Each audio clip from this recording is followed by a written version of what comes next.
was stealing a Stinger, a nippy two-door, good for drifting, a car favoured by the Yakuza. Next up, he is to boost an Infernus. Outside the stadium in Espatria, the Infernus is stupid fast, but an effort to handle at its top speeds. Finally, he takes a Cheetah, which doesn't beat an Infernus for speed, but handles so much better.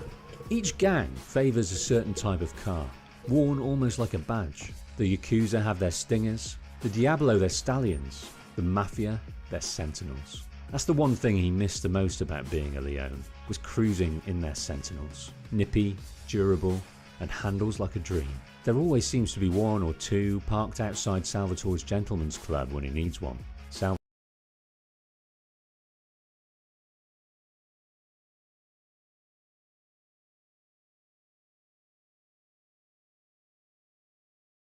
won't be needing them anymore. The only car he was loath to boost was a Banshee.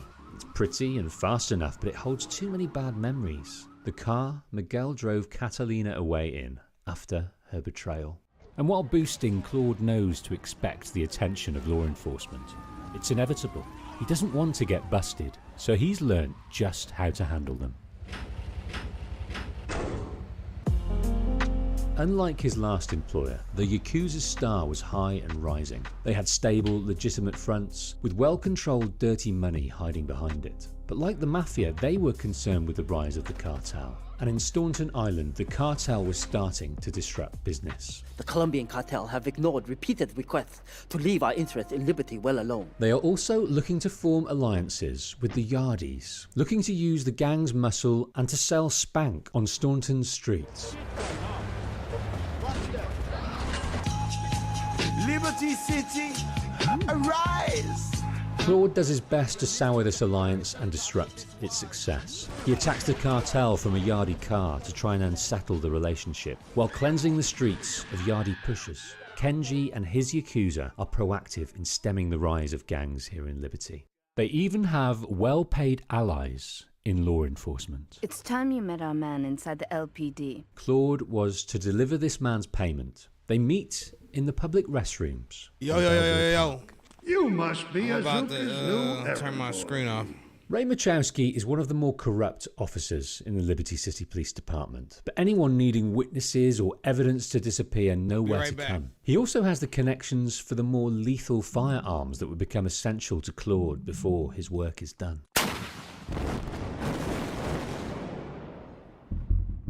Ray's services cost, and one man has the money and a problem that Ray can help with. Donald Love is in trouble.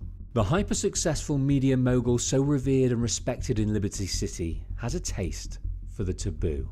He has a discerning palate that is only truly sated by a particular cuisine, not rare raw fish, neither endangered animals. Donald enjoys and often craves the taste of human flesh. It's unclear if his desire for dead flesh stretches to the necrophilic, but his cannibalistic desires have certainly run away with him before. He has been known to hire people to steal dead bodies to consume, and in the instance he now finds himself, there are pictures circulating of a morgue party he himself hosted. Love engages Ray Machowski to destroy this evidence. Ray uses Claude to get the job done. Donald Love can use the talents and discretion that Claude exhibits in spades. He is invited to the Love Media building in Bedford Point to meet the man himself. First of all, let me thank you for dealing with that personal matter. It also seems they know someone in common. The old Asian man, being transported in the same convoy as Claude back in Portland, was broken out and kidnapped by the Colombian cartel for one reason: to use as leverage against Donald Love. This man was flown over from East Asia by Donald for reasons unknown. The cartel only know how important the old man is to Love and are keeping him prisoner until such time they can use him to their advantage. Donald needs him freed. He is of profound importance. Go and rescue my friend. Do whatever it takes.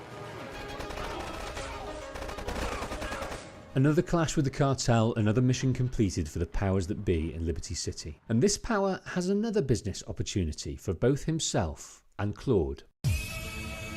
To drive down property prices in the city, Love wants to escalate the gang war between the Yakuza and the Colombian cartel. Love wants Claude to kill Kenji, Asuka's brother, the co-head of the Yakuza. Claude would essentially be destroying a revenue stream. He received some good work from Kenji, but Claude isn't in it for the money, and he's done with loyalty. If he can escalate war with the cartel, it will only serve to draw out their leader, Catalina, his betrayer. Claude agrees. Get a cartel gang car and eliminate him. The Yakuza must blame the cartel for this declaration of war. As it was on Portland, so it is on Staunton. Claude is instrumental in stirring up conflict. But despite the Colombian focus on the Yakuza, they still have not forgotten about their leverage being stolen back. Love's friend, the old Asian man.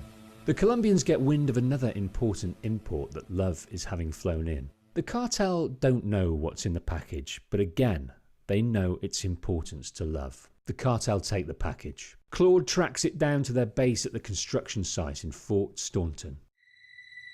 Claude finally comes face to face with his betrayers, Miguel and Catalina. Who the heck? You! Hey, take it easy, amigo. No problem. We all friends? Here, Don't be take such a this. pussy! Hey, we got no choice, baby. Yeah. We always got a choice, you dumb bastard! Catalina leaves Miguel to die as he left Claude to die, but Claude has Donald Love's precious package. So, the whore got away. You're not the only one that has a score to settle with the cartel. This worm killed my brother. I never killed no Yakuza. Liar! We are going to hunt down and kill all you Colombian dogs. Please, amigo, don't leave me here with her, man. She's psycho, chico, man. Please, amigo. Claude lets the war be the war. Miguel is in good hands. But Catalina has evaded him again. If she didn't know Claude was alive and well, she does now. She knows Claude. She knows he'll never let this lie. She puts multiple death squads out on Claude to take him out on sight. Working with Asuka, he takes them out before they can. Claude would help Donald Love twice more before he and his friend disappeared. He helped protect the old Asian man as he transported Love's precious package to be authenticated. I want you to follow him and make sure both he and my package get to Pike Creek unharmed. On returning from his final job, drawing the authorities away from the old man, they were gone, never to be seen again. Like many things in Love's life, it was a mystery why the old man was so important to him. Why he flew him so far to be by his side. What was his purpose? Claude liked to think that the man was some kind of guru for Love. Someone to steer him. Love, a man so flawed he yearned for a moral ballast to steer him away from his shortfalls, his desires and his greed. Claude hoped their absence is a sign of a man that has set a new course, formed a new life, and is free. Of course, it could be that the cartel caught up with him at last.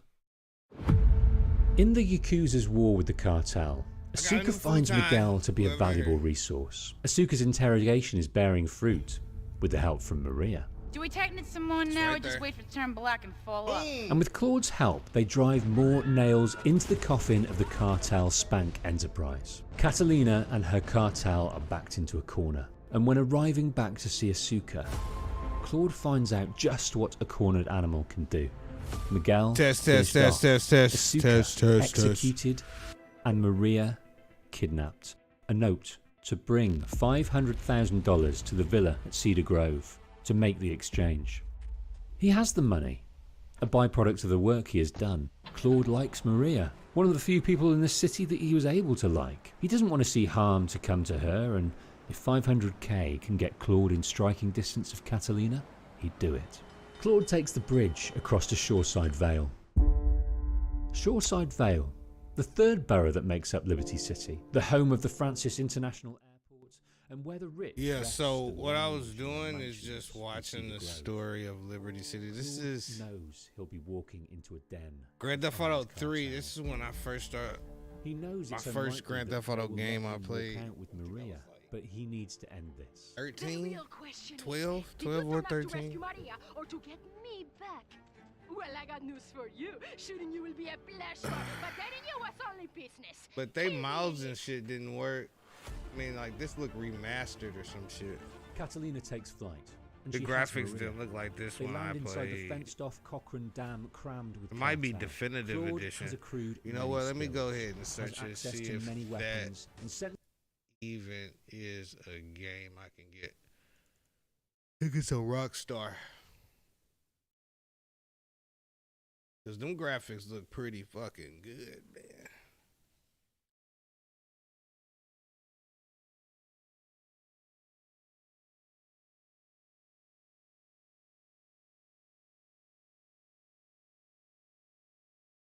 Them graphics look pretty fucking good, dude.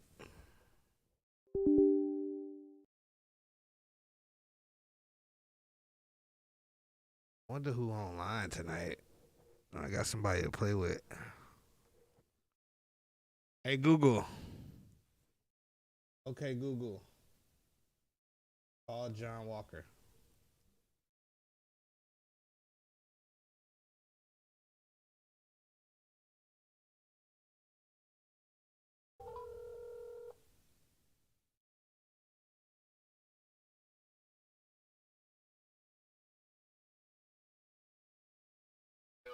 What's up, man?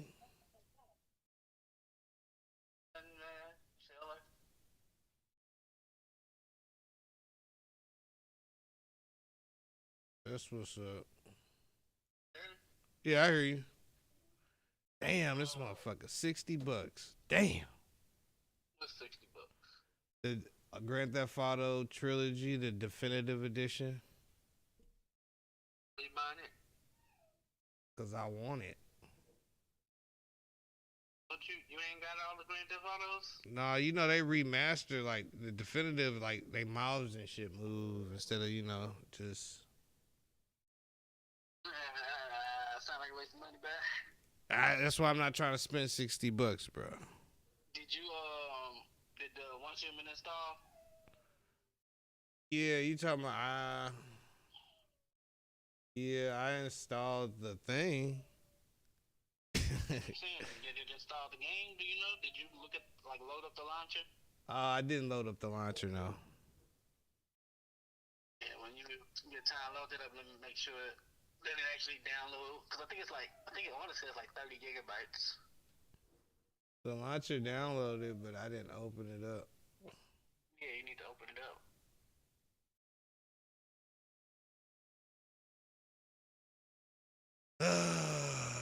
What you call for though, dude? Was you at home?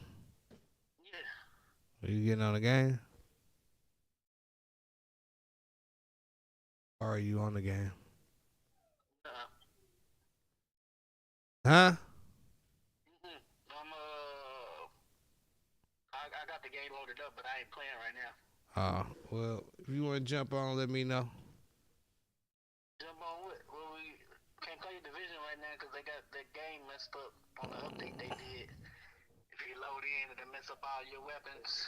Oh, well, I am definitely not playing that. Well, all right, bro. I'm going to find something to play.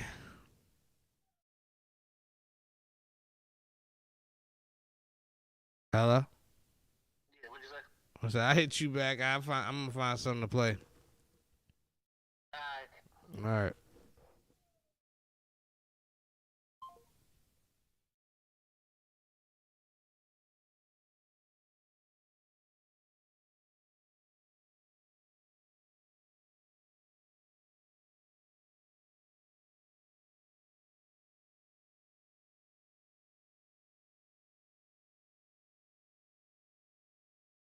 Do I really want to play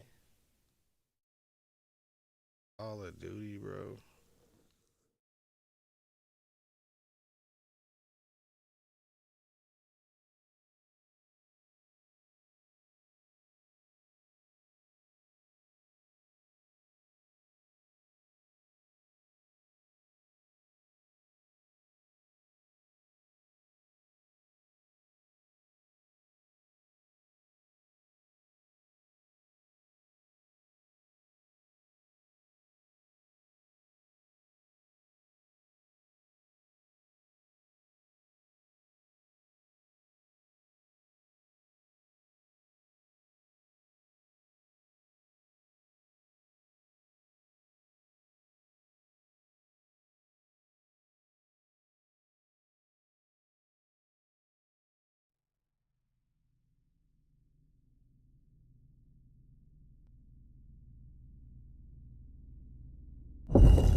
whole bunch of these today.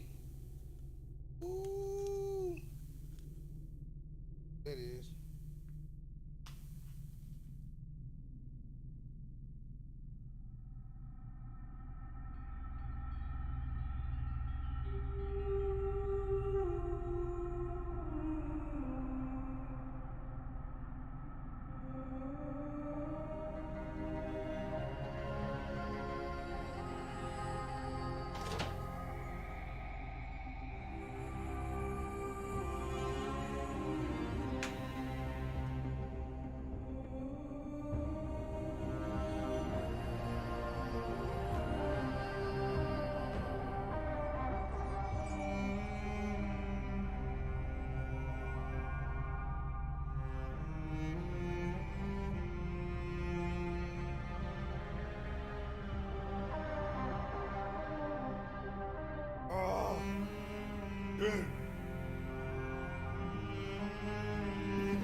Ooh.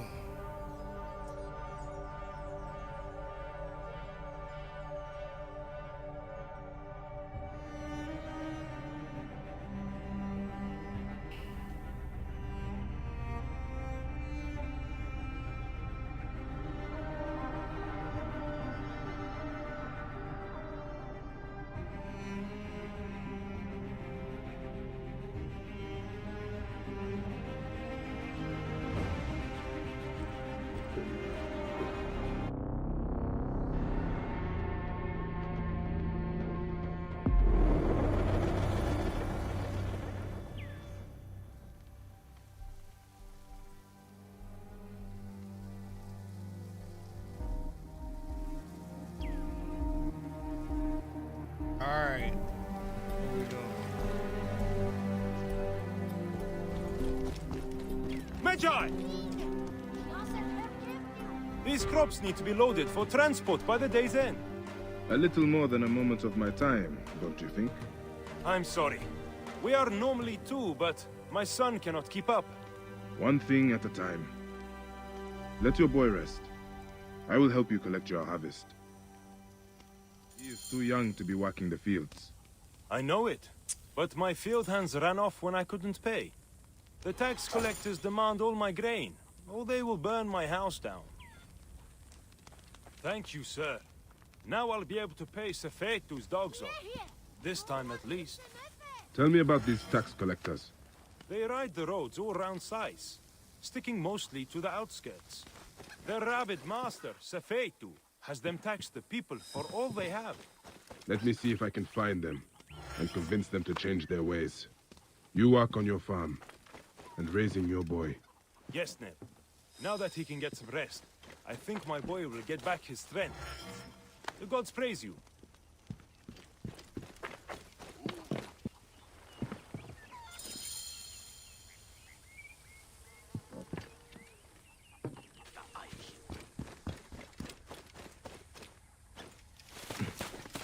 What the fuck?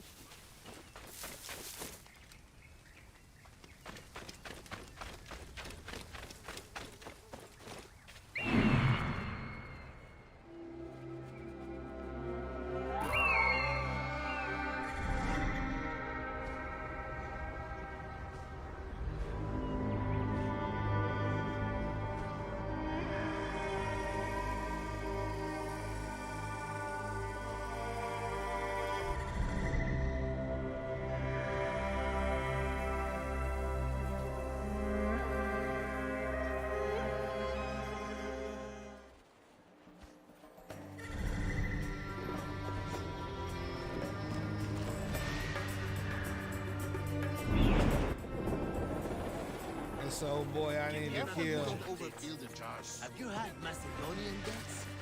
I tasted some from a merchant last time I was in.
Do not let anything through! Get out of my way! Neb is hurt! Come quickly!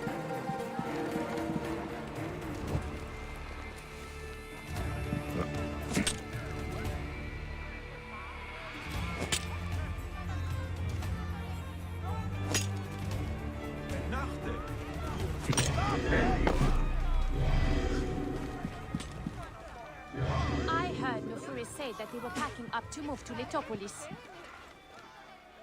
You sit there, you are.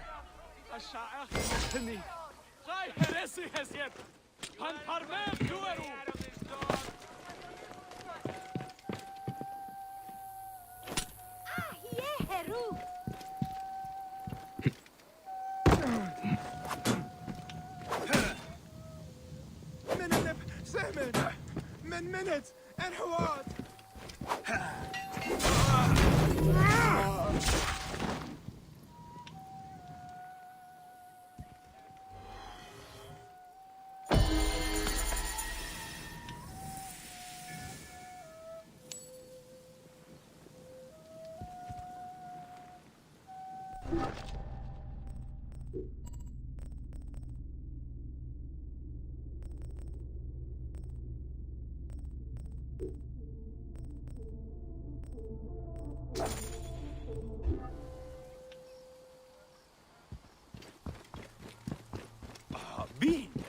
They are going to risk the trip?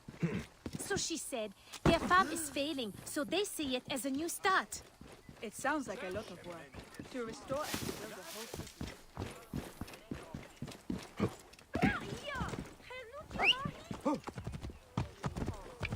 Here, Haru Tot. Whoa. Easier way to do this. There we go.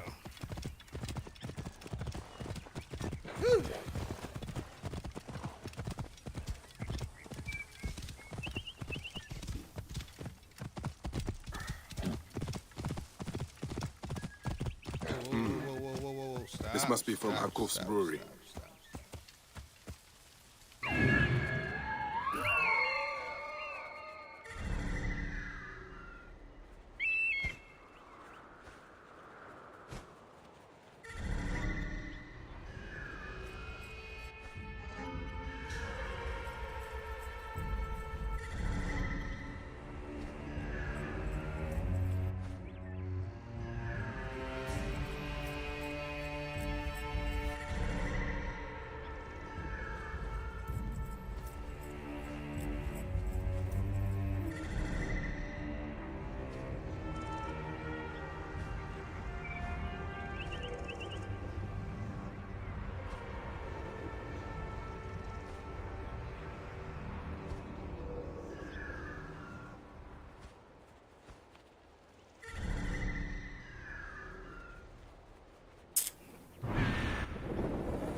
These jackals will continue to prey on the good people of this region.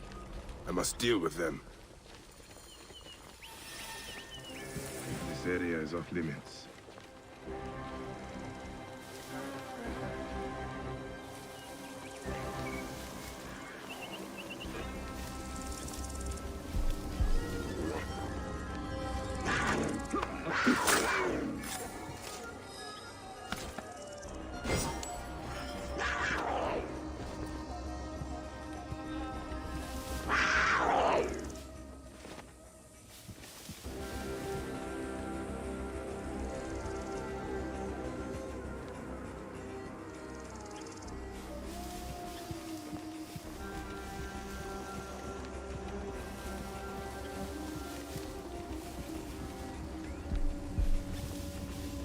Pissing? What the fuck? Ha! Stabbed him in the dick.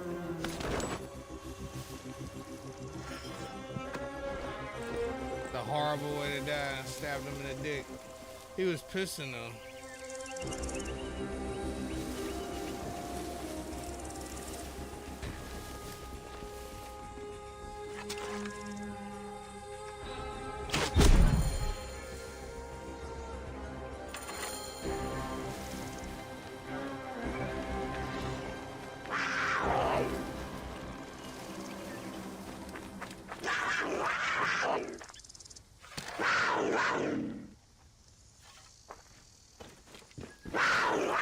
I ain't fucking with it.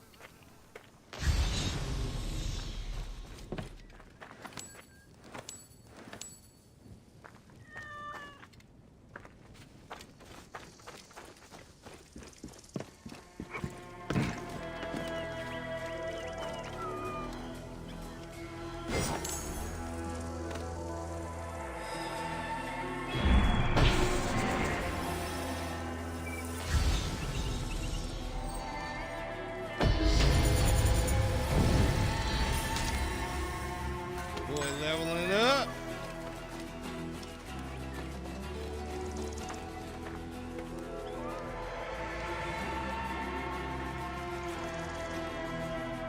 Are you Nesamun? Are you all right? Thank Happy, yes. What happened? I was bringing a delivery to Yamu when I was ambushed by these bastards. And? Yes, okay, I stopped for a quick nap. But still, they drank or smashed all the beer, and threatened to kill me if I did not brew more for them. Take the oxen back to Sais. You'll have to prepare a new delivery, I imagine. Try not to stop along the road this time.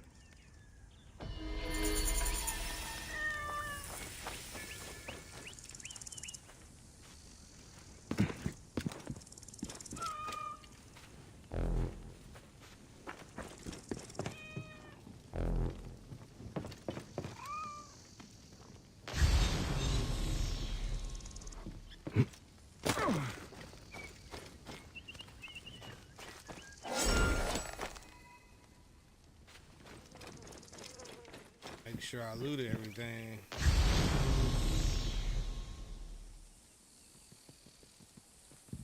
Fuck is that? Is that a hippo fucking with somebody? It is.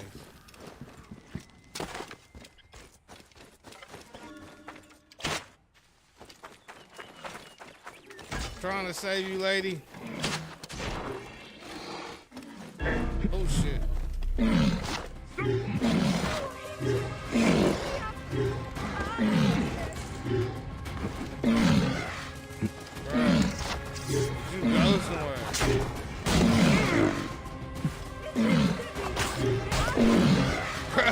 Big ugly motherfucker.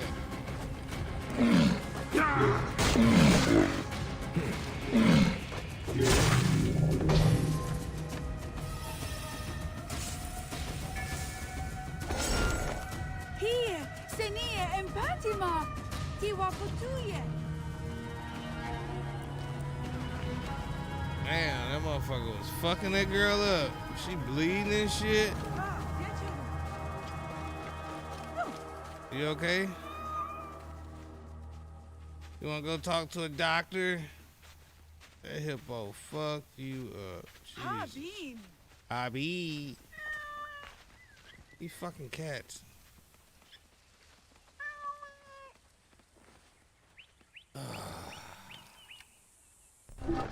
Next quest.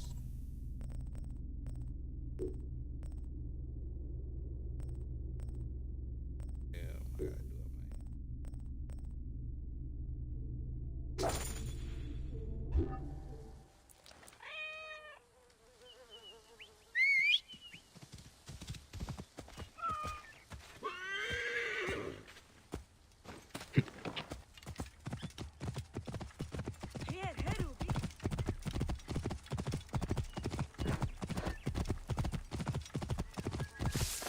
Oh shit. Whoa. This place is heavily guarded.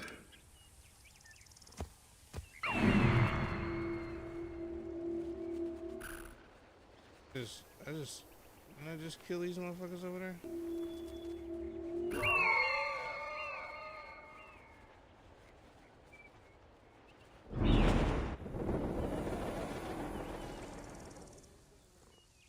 Whoa. I probably need to go to the top of that thing right quick. Top here. Ooh, loot. All that shit.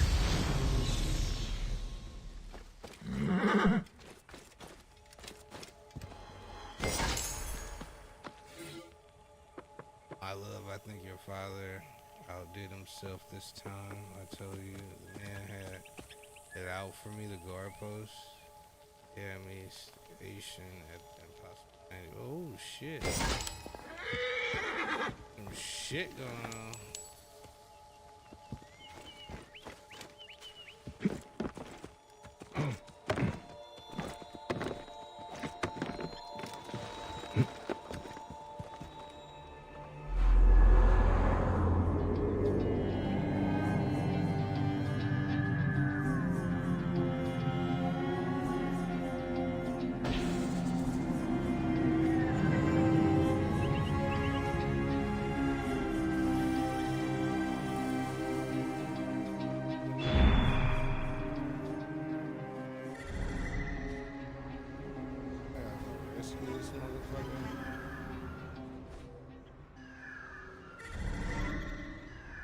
Like it's heavily guarded.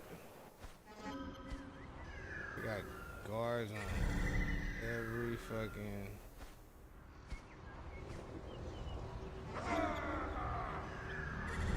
They got guards everywhere, bro. I ain't no guard right here. He probably training.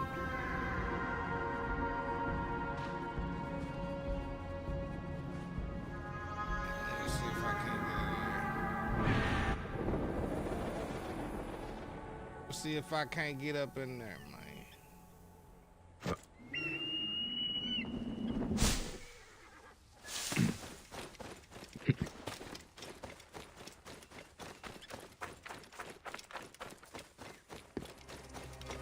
I must be careful now.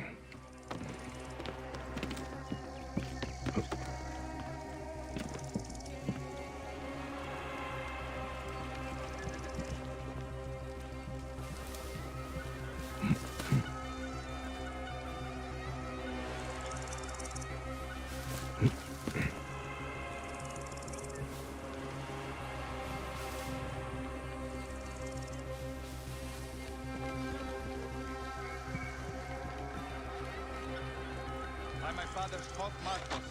I think you've killed him. Upa, I will get you out.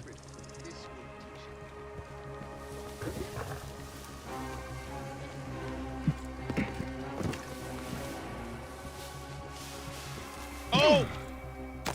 I think you will survive. Strong.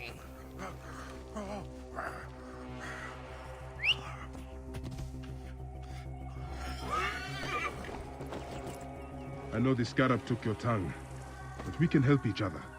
Akuf told me that you are investigating the scarab. Help me, and I can ensure he dies.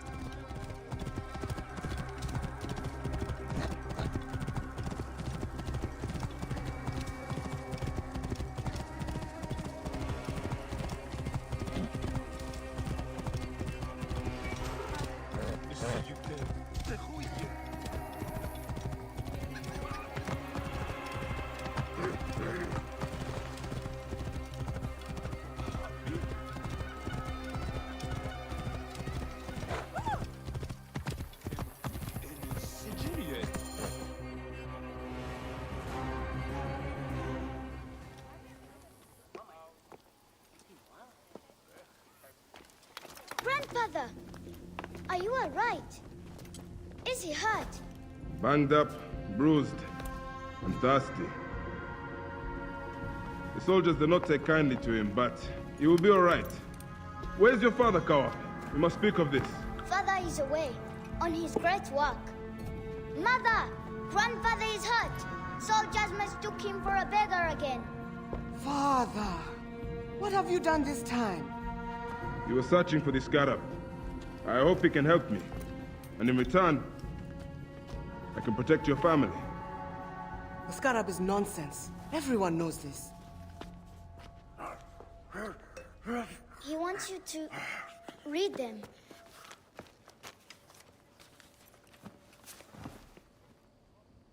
It looks like the scarab is summoning warriors to the city of Letopolis. By the gods! That is where my husband is. Or the city swallowed by the desert. It is Father's destiny to rebuild it. We're going to join him soon. Right, Mother? Yes. My husband Tahaka has been slaving there for months. I'm sure he can help you. He knows everyone there. If you go, tell him I can't wait to see him. Of course I will, Kawa.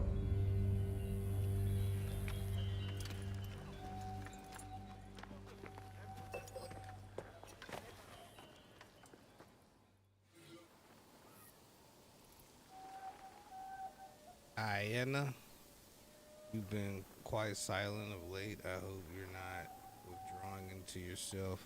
I'm sending some of your what is it? Silica to you? What the fuck is that?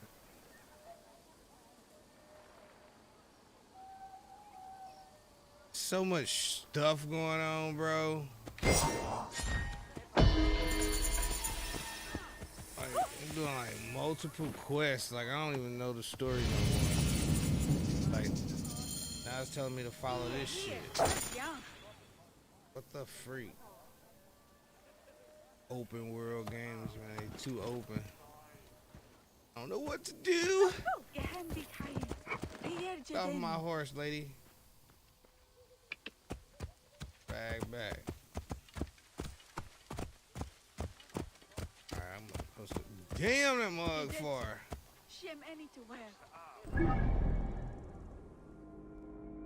Where is that mug at? Damn, that's all the way down here, bro. I need to unlock this right here. And I'm gonna just fast travel to this one. Man, that mug's stupid far.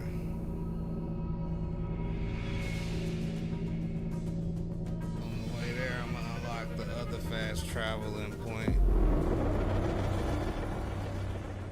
This is where I was just at.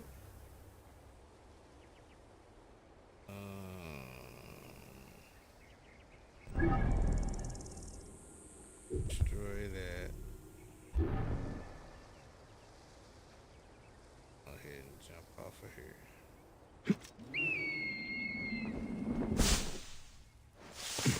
My horse.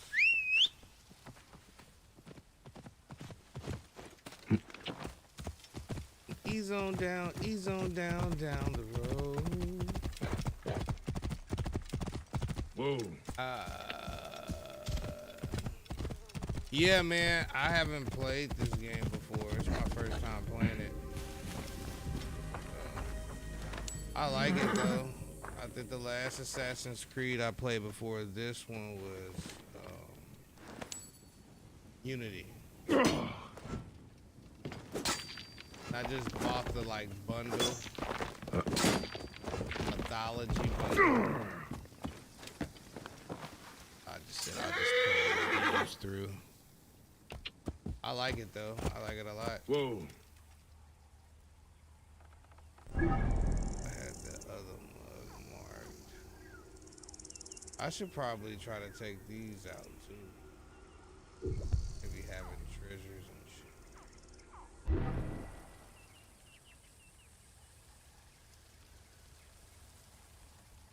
Oh, you like completing all the side quests and all that? Yeah, that stuff is kind of tedious and fun.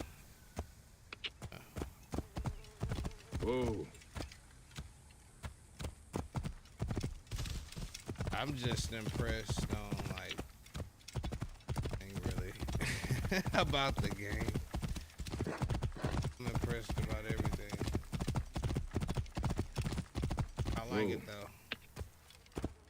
Am I supposed to be going there instead of the mission? Knock this camp out real quick.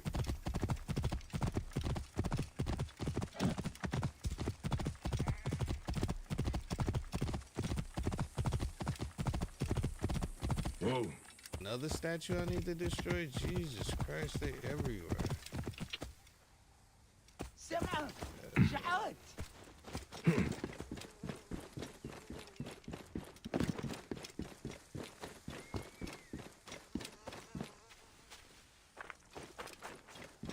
They will attack on sight here.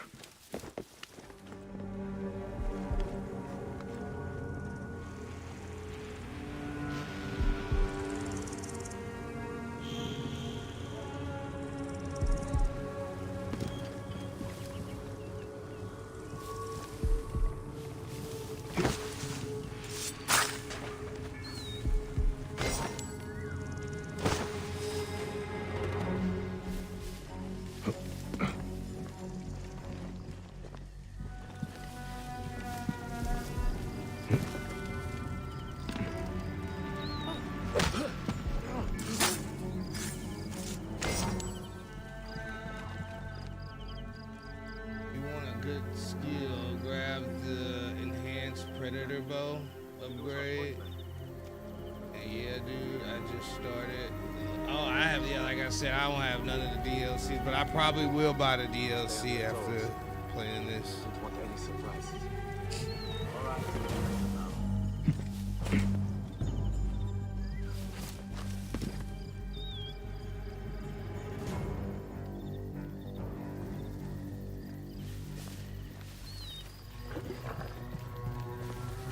Oh shit.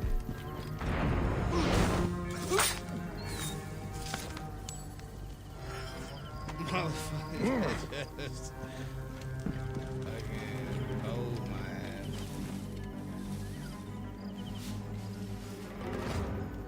The max for you right now is 40. If you get DLC, go to 55. Good to know. I'm at 19 right now, so I got a little journey to go. But thank you. Thank you for the info.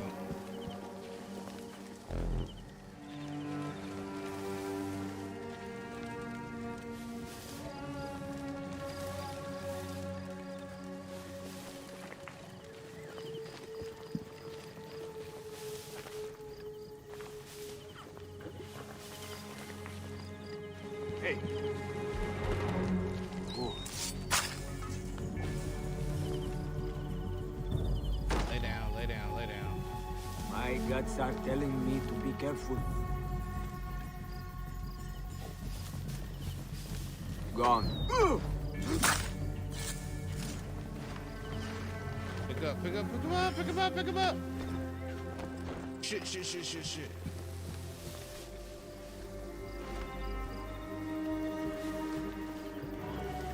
Are you gonna see old boy? You gonna see old boy? Too late. Pick him up.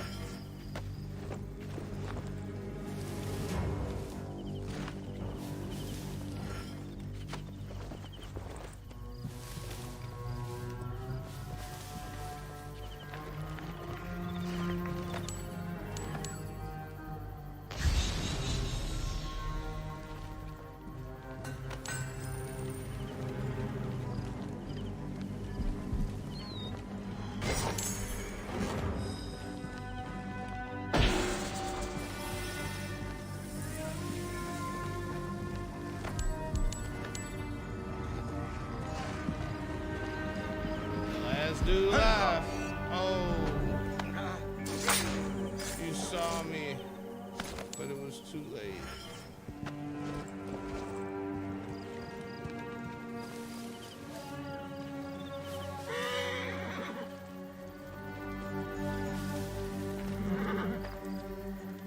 Alright, now I can do the mission.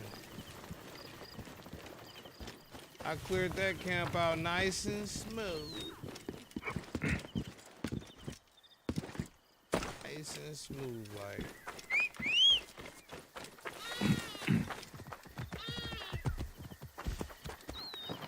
Alright. We gotta go. I thought I destroyed the statue, bro. What the freak? Whoa.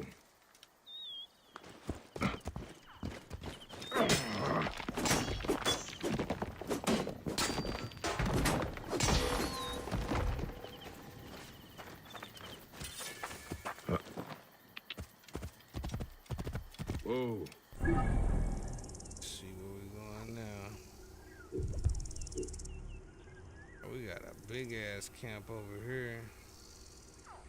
Oh, I killed one of the commanders already, so I've been over here before. Oh, this motherfucker far.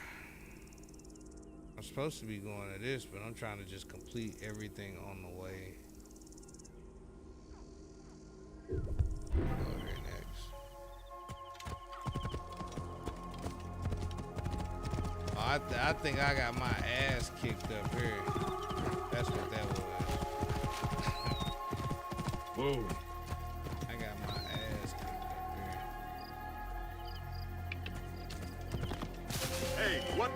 Oh, shit. I ain't even see what I mean. Whoa. Let me get over here. Let me get my ass off of there. You scope the scene real quick.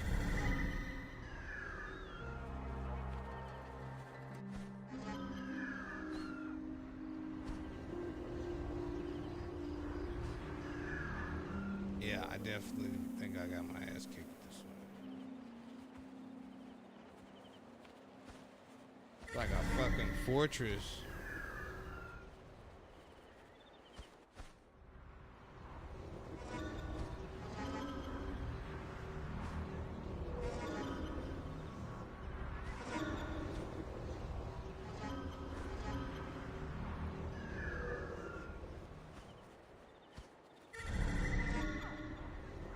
Man, they got guards everywhere.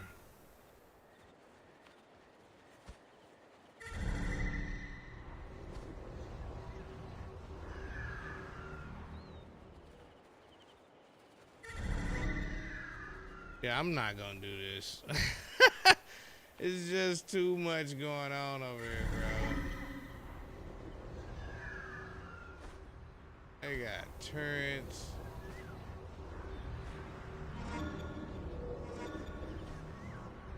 Alligator right there. Some people in captivity. Damn. Shit ain't no joke. I'm gonna have to pass this up. As much as I want to do it, I ain't gonna do it. Take my ass down to this damn thing right here.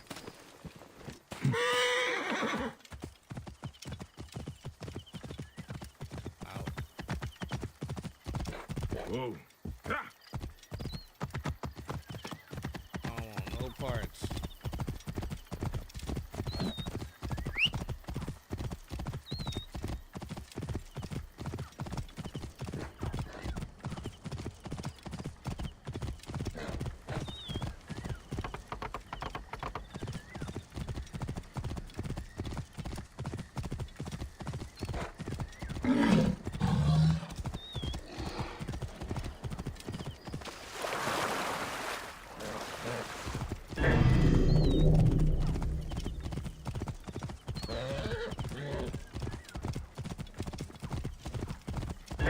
Whoa.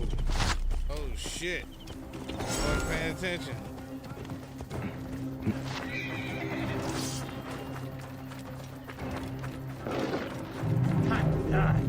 Fucking tiger, bro. Nice. Watch. Could be.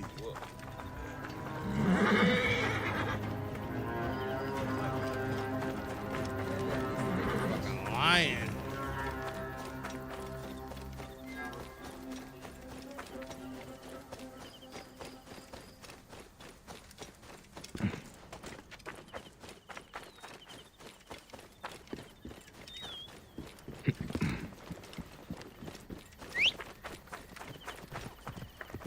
horsey. Hey, horsey. That wind will raise the sands.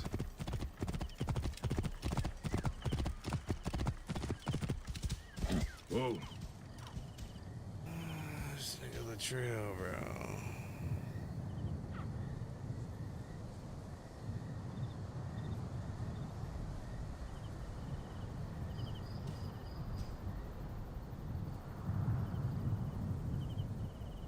Oh, that's a nice dude.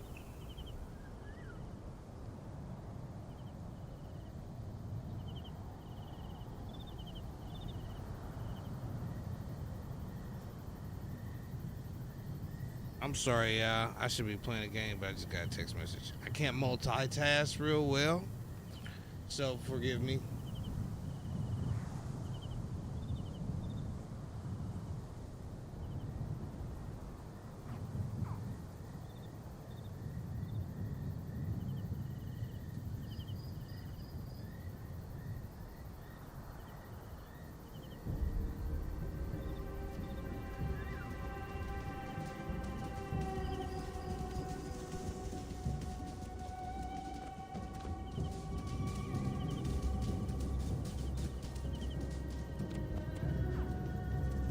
All right, I'm done texting.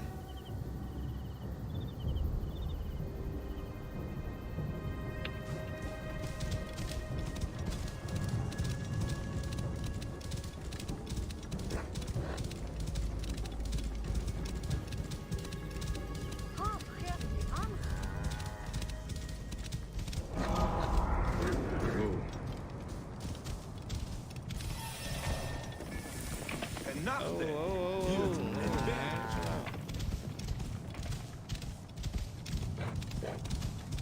Whoa. Clear up, hurry!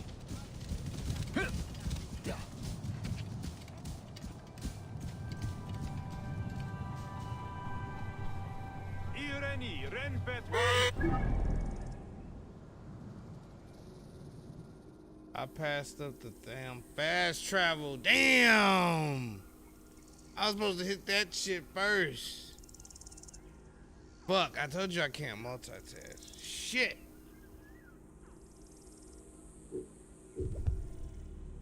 I need to go back. Fuck.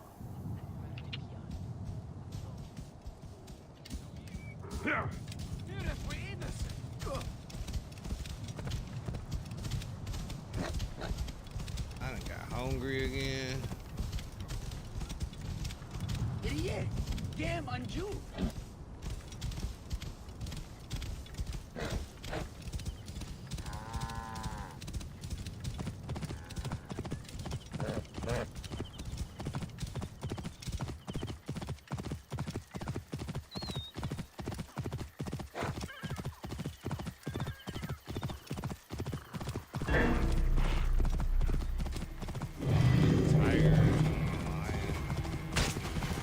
Whoa, shit. That motherfucker hit me?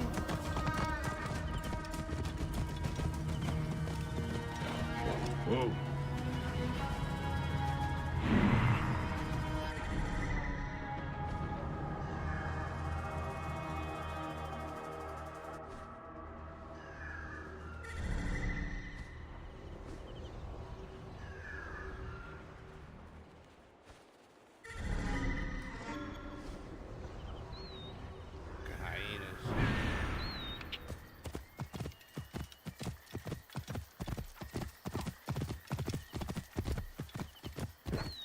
Whoa.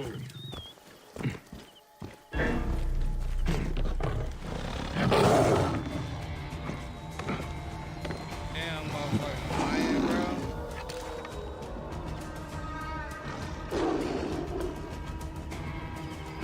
Eat the horse. Why you want me? The horse ain't even moving. It's bigger, too.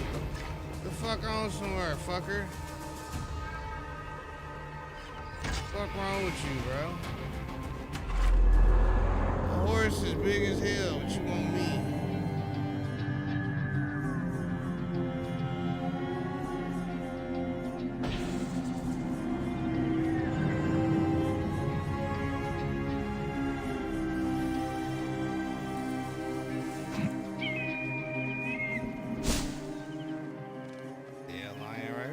There's a lion right there. What the fuck? They everywhere. Look at this.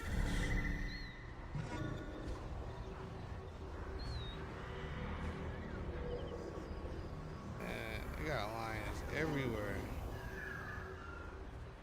What the fuck is this place? I gotta say, this game is stupid big, man. I just be looking. That's how you get off task. So I don't know what's going on because there's so much stuff to explore. I'm finna go that way. Fuck these lions.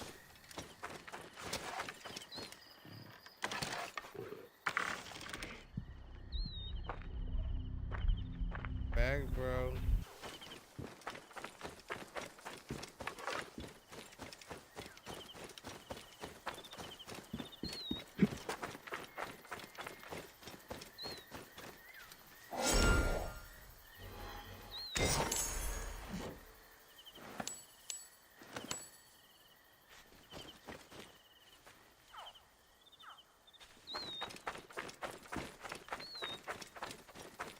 What is this?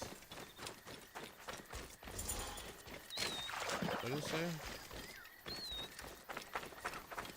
There's something.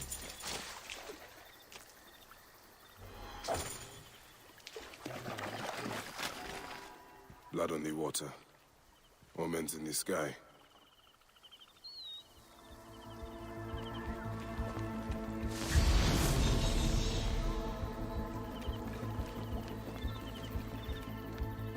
Someone came here with a heavily laden cart and left the same way, though the second track looks lighter.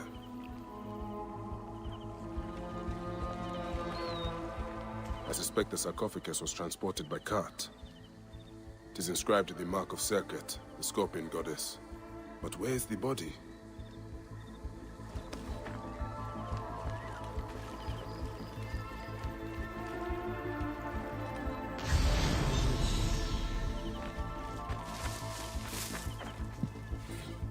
This perverse poetry celebrates chaos. It inverts all that is divine and just.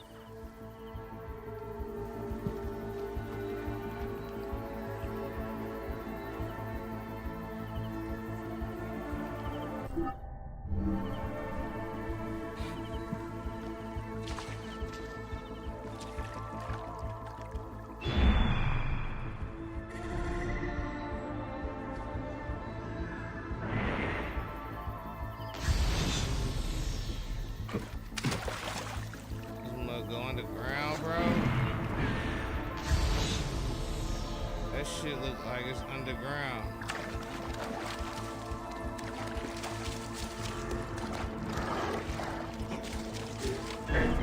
Oh shit.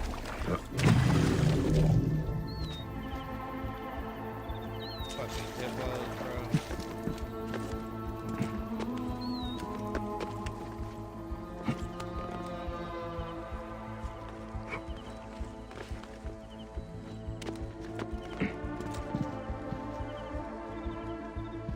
That mug saying it's an underground thing down there, man.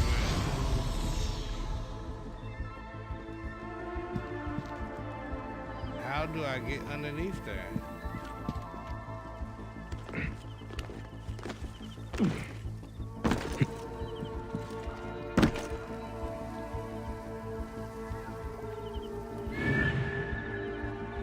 There's gotta be like some steps or something underneath this thing.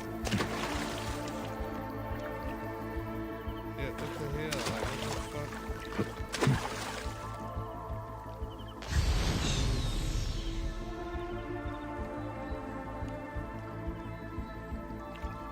Am I sinking?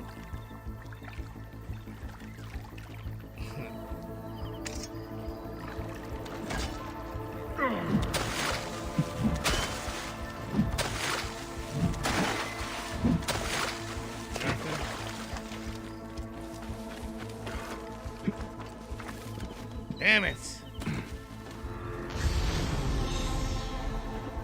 I'm exiting. How do I get with the freak, bro? It's telling me it's underneath there, but how do I get down there?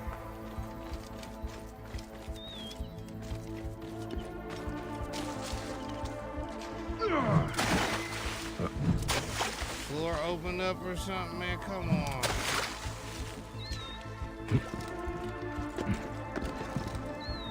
Somebody show me some arrows or something. Like, go here. Do this.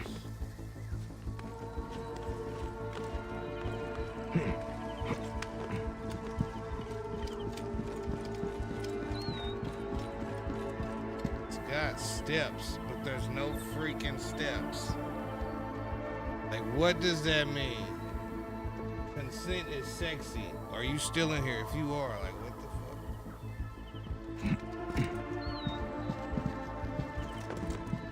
Help me. I don't know what to do.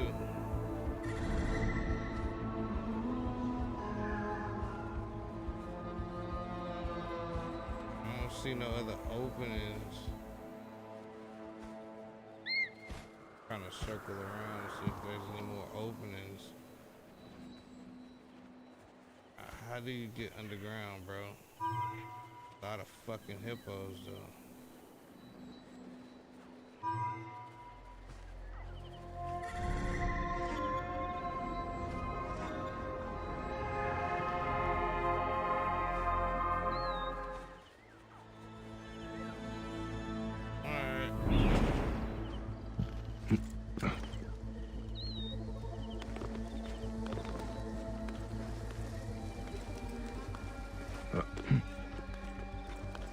No, we going down, buddy.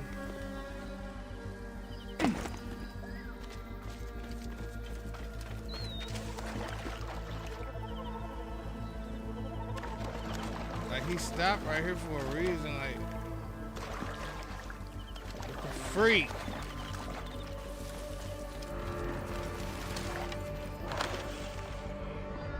In the butt. That's a big butt.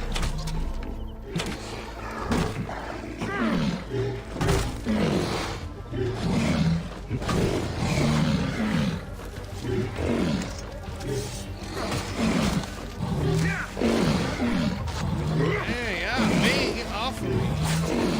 Dude. Take this thing. Go to sleep. Let's go to sleep. Go to sleep.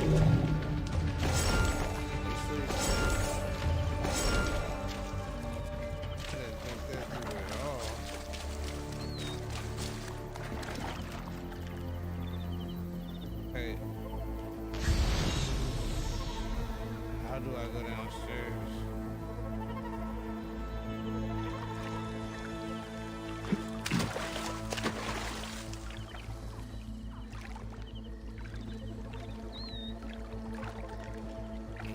I'm swimming. Bro. How do I go downstairs?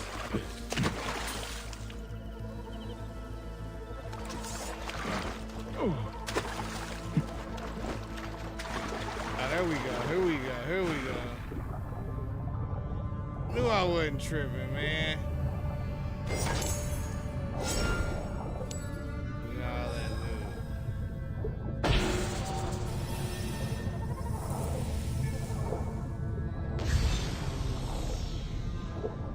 Poor man. You did not deserve to be dragged underwater by these hippos. And it appears you are prepared for the afterlife by a clumsy butcher with no thumbs. Where's your liver? This happened recently, and the cart may not have traveled far. There may be more to this mystery nearby. Those responsible should not be allowed to do this again.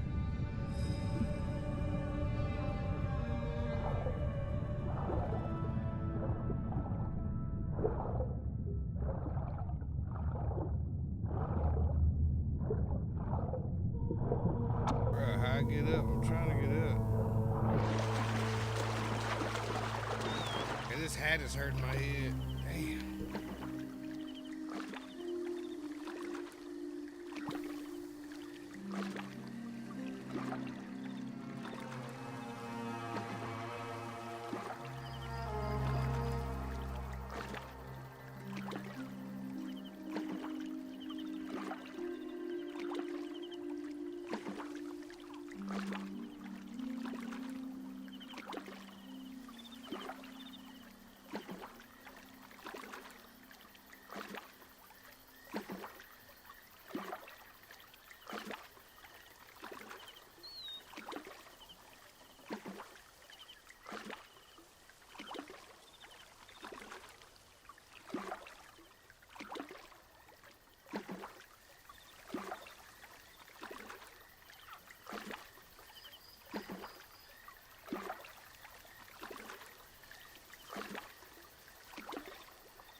got hungry again.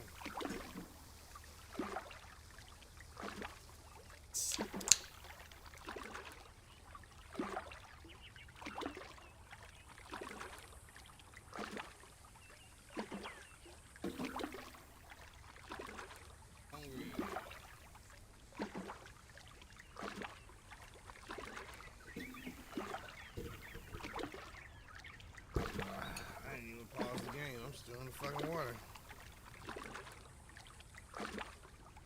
Get my ass out of this water.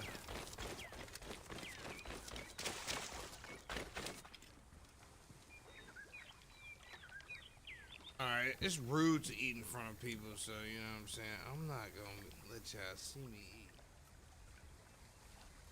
Okay. I do that. I'll tell you what I am gonna do. I'm gonna turn the camera off. Ah, yes. Now I shall dive in. I can't play and eat, so watch something. Why I eat? Let's go on YouTube.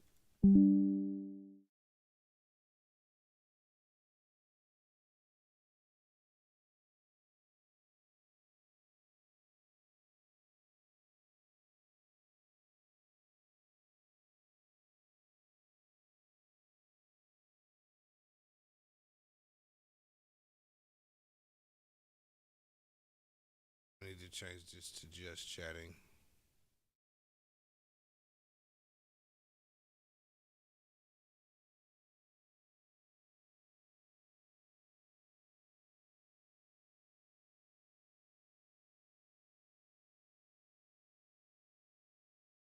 All right. While I eat, we're gonna watch a video. Some time ago, an episode appeared on the channel about what caused such a great negative metamorphosis of Johnny Klebitz in GTA 5 against GTA The Lost and Damned. Unfortunately, you won't find that video on the channel since it was taken down for a 2-second scene with Trevor Phillips, which was censored for all of that. It's a bit sad because the episode was pretty good to watch, but from all this, a certain plus was found as well. This situation gave me a chance to create the same video, but with a few important things that were unfortunately omitted in the previous version. So getting to the heart of what happened, Johnny went from being a tough man of flesh and blood to someone who could be so easily pushed around. In connection with Johnny, there's also the question of what happened to the Lost MC, so it ended up being reborn. As we remember, the end of the Lost and Damned expansion clearly indicated that the gang would cease to exist, and each of the remaining members would go their own way. So going straight to the point, we'll first talk about what the fate of the Lost biker gang could look like after the end of the GTA The Lost and Damned storyline. To do this and smoothly move on to the answer to this question, we first need to go back a bit to the events that, of course, took place in the game itself. The very beginning of the motorcycle add-on to GTA 4 is quite intense, when Billy Gray, the leader of the Lost MC, returns to the throne after serving time in prison. The gang breaks off its alliance with another group operating in the city, namely the Angels of Death. The long-held peace by Johnny Klebitz, who took control of the Lost MC while Billy was in prison, is de facto shattered in an instant. Since the man was in rehab, he was most likely released on parole for good behavior, which may be somewhat similar to the situation with Tommy Vercetti from GTA Vice City, who was also released on parole. With Billy at the top, the Lost MC, in addition to engaging in skirmishes with the Angels of Death, is involved in some extremely valuable deals. They're trying to sell heroin stolen from the Angels of Death, or even get a solid cut from the Pegorino family for selling diamonds. In both cases, however, fortune does not favor the Lost MC, and problems multiply like mushrooms after rain. What's more, it turns out that Billy Gray wanted to leave Johnny and Jim Fitzgerald at the mercy of the enraged Triad, who did not intend to make any deals, but only to recover the goods and kill the thieves. Billy Gray gets punished for the betrayal of his friends very quickly because karma reaches him de facto immediately. This is due to the successful operation of the local police, which eventually arrests the man. As for the rivalry between the Lost MC and the Angels of Death, it remains in suspension. In turn, after a few weeks, the most devoted members of the Lost MC decide to deal with the past once and for all. The group decides to invade the prison and carry out an assassination attempt on Billy Gray, which ultimately succeeds. After the whole incident, the gang goes through a very difficult time. Johnny Klebitz and the other members order the burning down of the Lost's hideout to finally clear the air and put this chapter far behind them. After Johnny's last call to Angus, it can be clearly said that the Lost MC is unlikely to be heard from again. Angus, man. Chapter president? I'm president of a burnout house and some broken-ass brothers. It's dead, man. It's over. What are you gonna do? I don't know. I'll probably keep sending money to Jim's old lady and her kid. I owe him that. We all do. Beyond that, I'll probably try to cut my ties. What about Ashley? Ashley? The ice got her good. I finally cut her loose in my head, man. I don't know what's left for her other than that need to fuck up everything around her. You've been a good friend, Angus. You're a good man, Johnny. Things should have worked out better for you. Well, things should be better for a whole heap of people. It don't work out that way, do it? Adios, amigo. And yet, after 5 years, we find out that the Lost MC is doing quite well. The gang moves to San Andreas to start a firearms and methamphetamine business. This is where players began to puzzle over how the gang was revived and why it then moved to Blaine County. The first reason that could come to someone's mind was losing a war with another gang in the city, which simply drove the Lost MC out of Alderney City and effectively prevented the rebuilding of this gang. In other words, after the breakup of the Lost MC, the members became convinced that they couldn't live a normal life, so they decided to reactivate the group.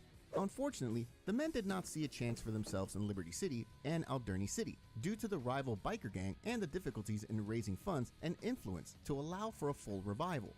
Therefore, a decision was made to change the location and look for a place for yourself in another part of the country.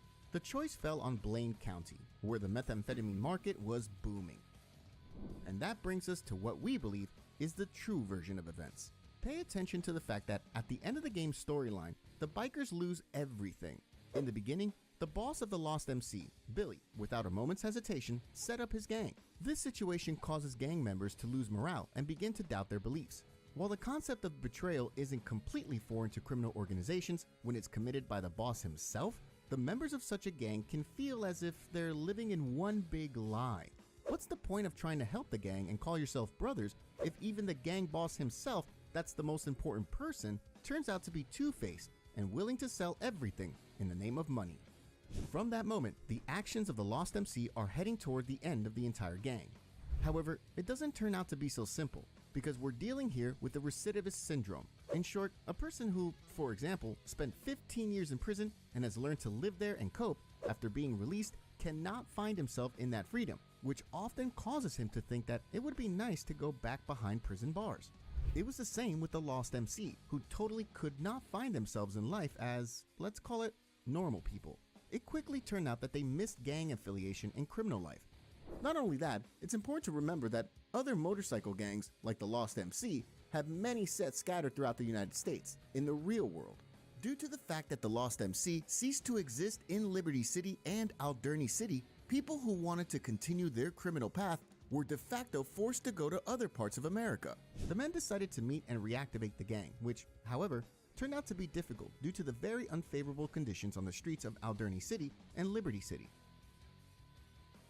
The decision was then made to leave this region of the US and move to Blaine County, which was a much better place to start and which could be compared to Vice City in the 1980s, where, as Sonny Forelli said, everyone could get their slice of money cake.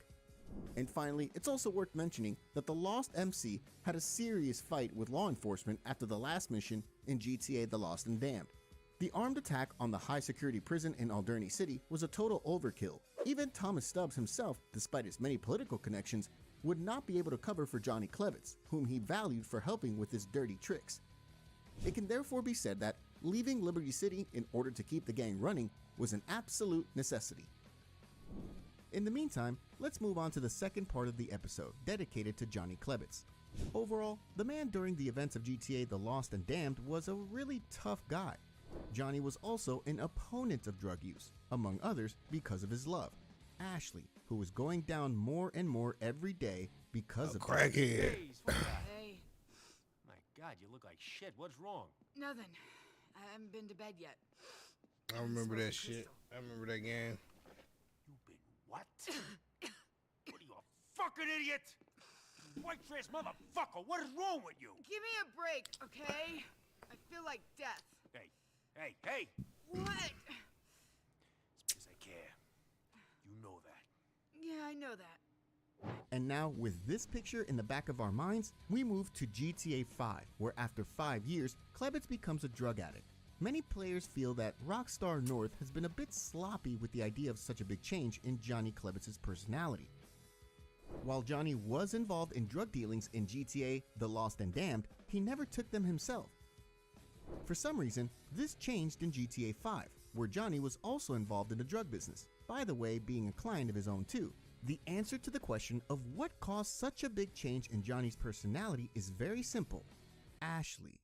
Although at the end of the GTA The Lost and Damned storyline, Johnny supposedly ended his relationship with Ashley, as we find out later in GTA 5, the relationship survived.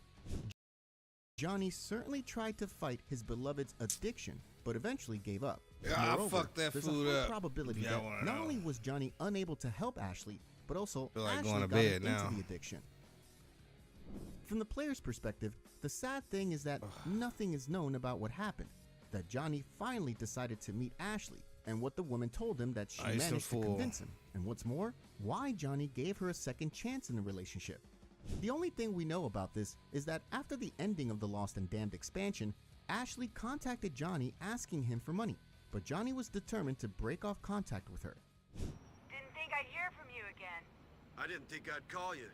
You hear about Billy? Yeah, I heard. Look, Johnny. Look, have you got any money? I need $40. I need it real bad, baby.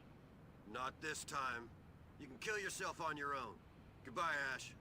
As if that wasn't enough, Johnny received an email from Ashley in the following days, where the woman wrote that she was attending rehab, and then after a week, she was kicked out of it because, you won't guess, she was still taking drugs. There, regardless of the player's choice, Johnny will write an email that will make it clear to Ashley that the man does not want to see her again.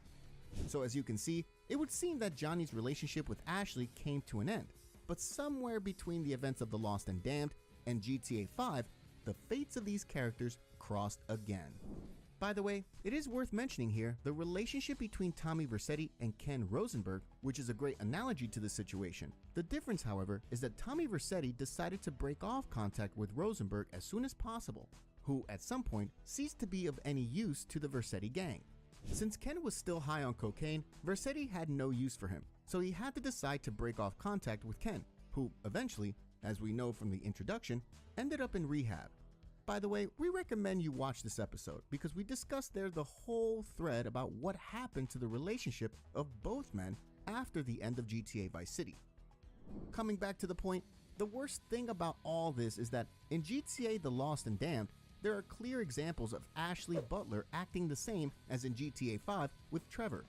For instance, in the Roman holiday mission, we learned that Ashley got into debt with the Russian mafia by borrowing money for more portions of drugs.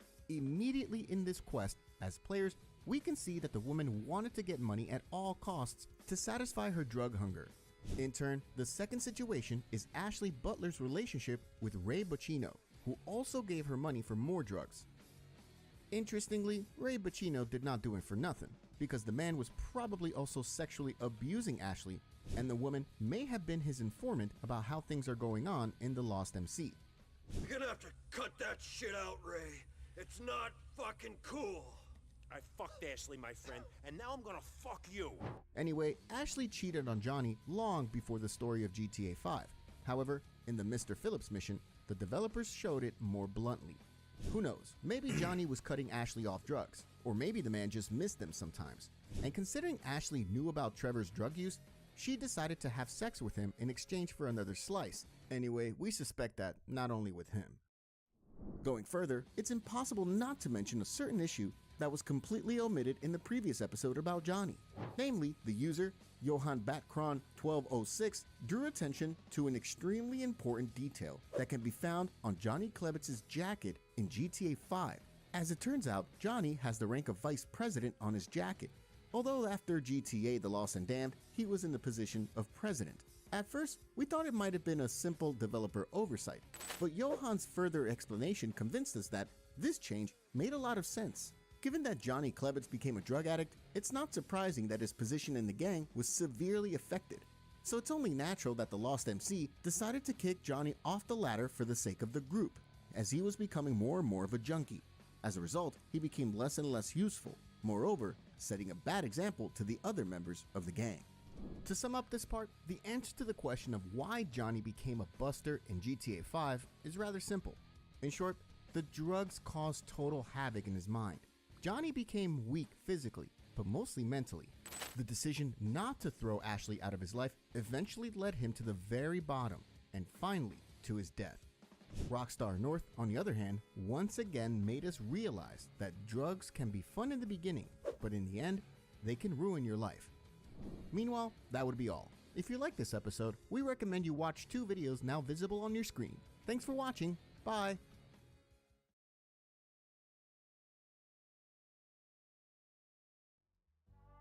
Welcome to a video where I'll be unpacking the entire story so far from the Mafia series of games with a Man, what about y'all? Alright. Tired, bro.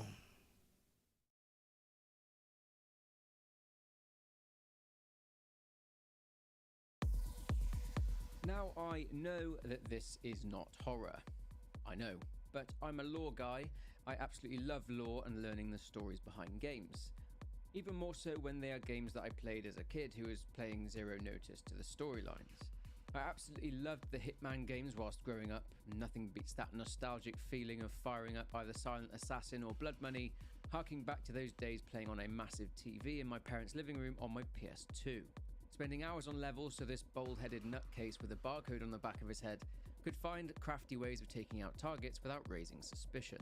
Again, I didn't even know what the story was, I just knew that the games were a lot of fun. But for some reason I just stopped playing. I became engrossed in franchises like Resident Evil, Silent Hill and Bioshock. Then I became a massive GTA fanatic. But then I stumbled onto the world of Assassination Trilogy in 2020, and again I was lured back in. I've been meaning to do a big Hitman video ever since, and having bought all of the games and slogged through playing the very difficult and nightmare-inducing Codename 47, if you played it, you know, I finally played through and captured footage from every single Hitman game in the franchise so far. I say so far as it's not really clear where developer IO Interactive want to take this franchise next. I need to mention before we kick this video off that there were a couple of mobile side games, the turn-based tactical puzzle game Hitman Go and Hitman Sniper, which is basically Agent 47 sat on a hill shooting people in a compound. Anyway, due to these games not really having stories and just being side games, we won't be talking about them again in this video. I also do need to mention that due to the nature of these games featuring sandbox type levels offering you flexibility in how you conduct missions, some of my explanations may vary to how you played the game. Naturally, there will be spoilers for Hitman in this video, so you have been warned, but let's begin right at the start. In 1999, a man wakes up in a padded cell to the sound of a mysterious man over a loudspeaker telling him that they have work to do. The voice refers to the man as 47. His cell door unlocks and then the man claims that he is the man he can trust the most. On the other side of his cell door is a suit, and then 47 is taken through an obstacle course where 47 utilizes various weapons, showing an expert proficiency in it. Then 47 disguises himself as a guard, or rather an orderly, and escapes. The man who is watching 47's escape laughs to himself. I know that we've just started, but we should take a moment to look at the backstory of 47 and exactly how he ended up in that padded cell. Let's go back to 1962. A former youth correctional facility, or a young offenders institute in Romania near Brasov, is taken over by a Soviet research initiative named the Institute for Human Betterment. Essentially, it's a mental institution.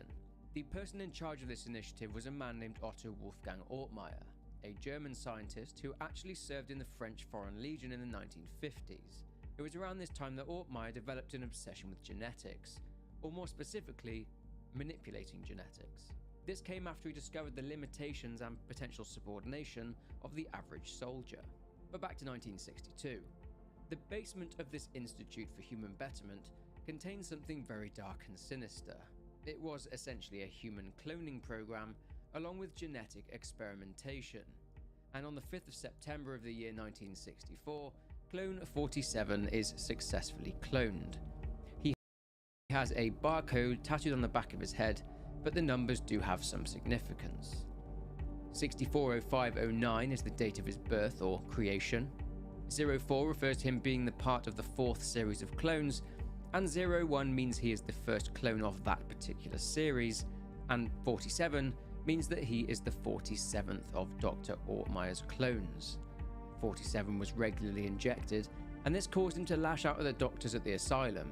47 is trained in the art of assassination, trained in using firearms, trained in martial arts, the use of disguise and blending in, and 47 developed a heightened sense of awareness.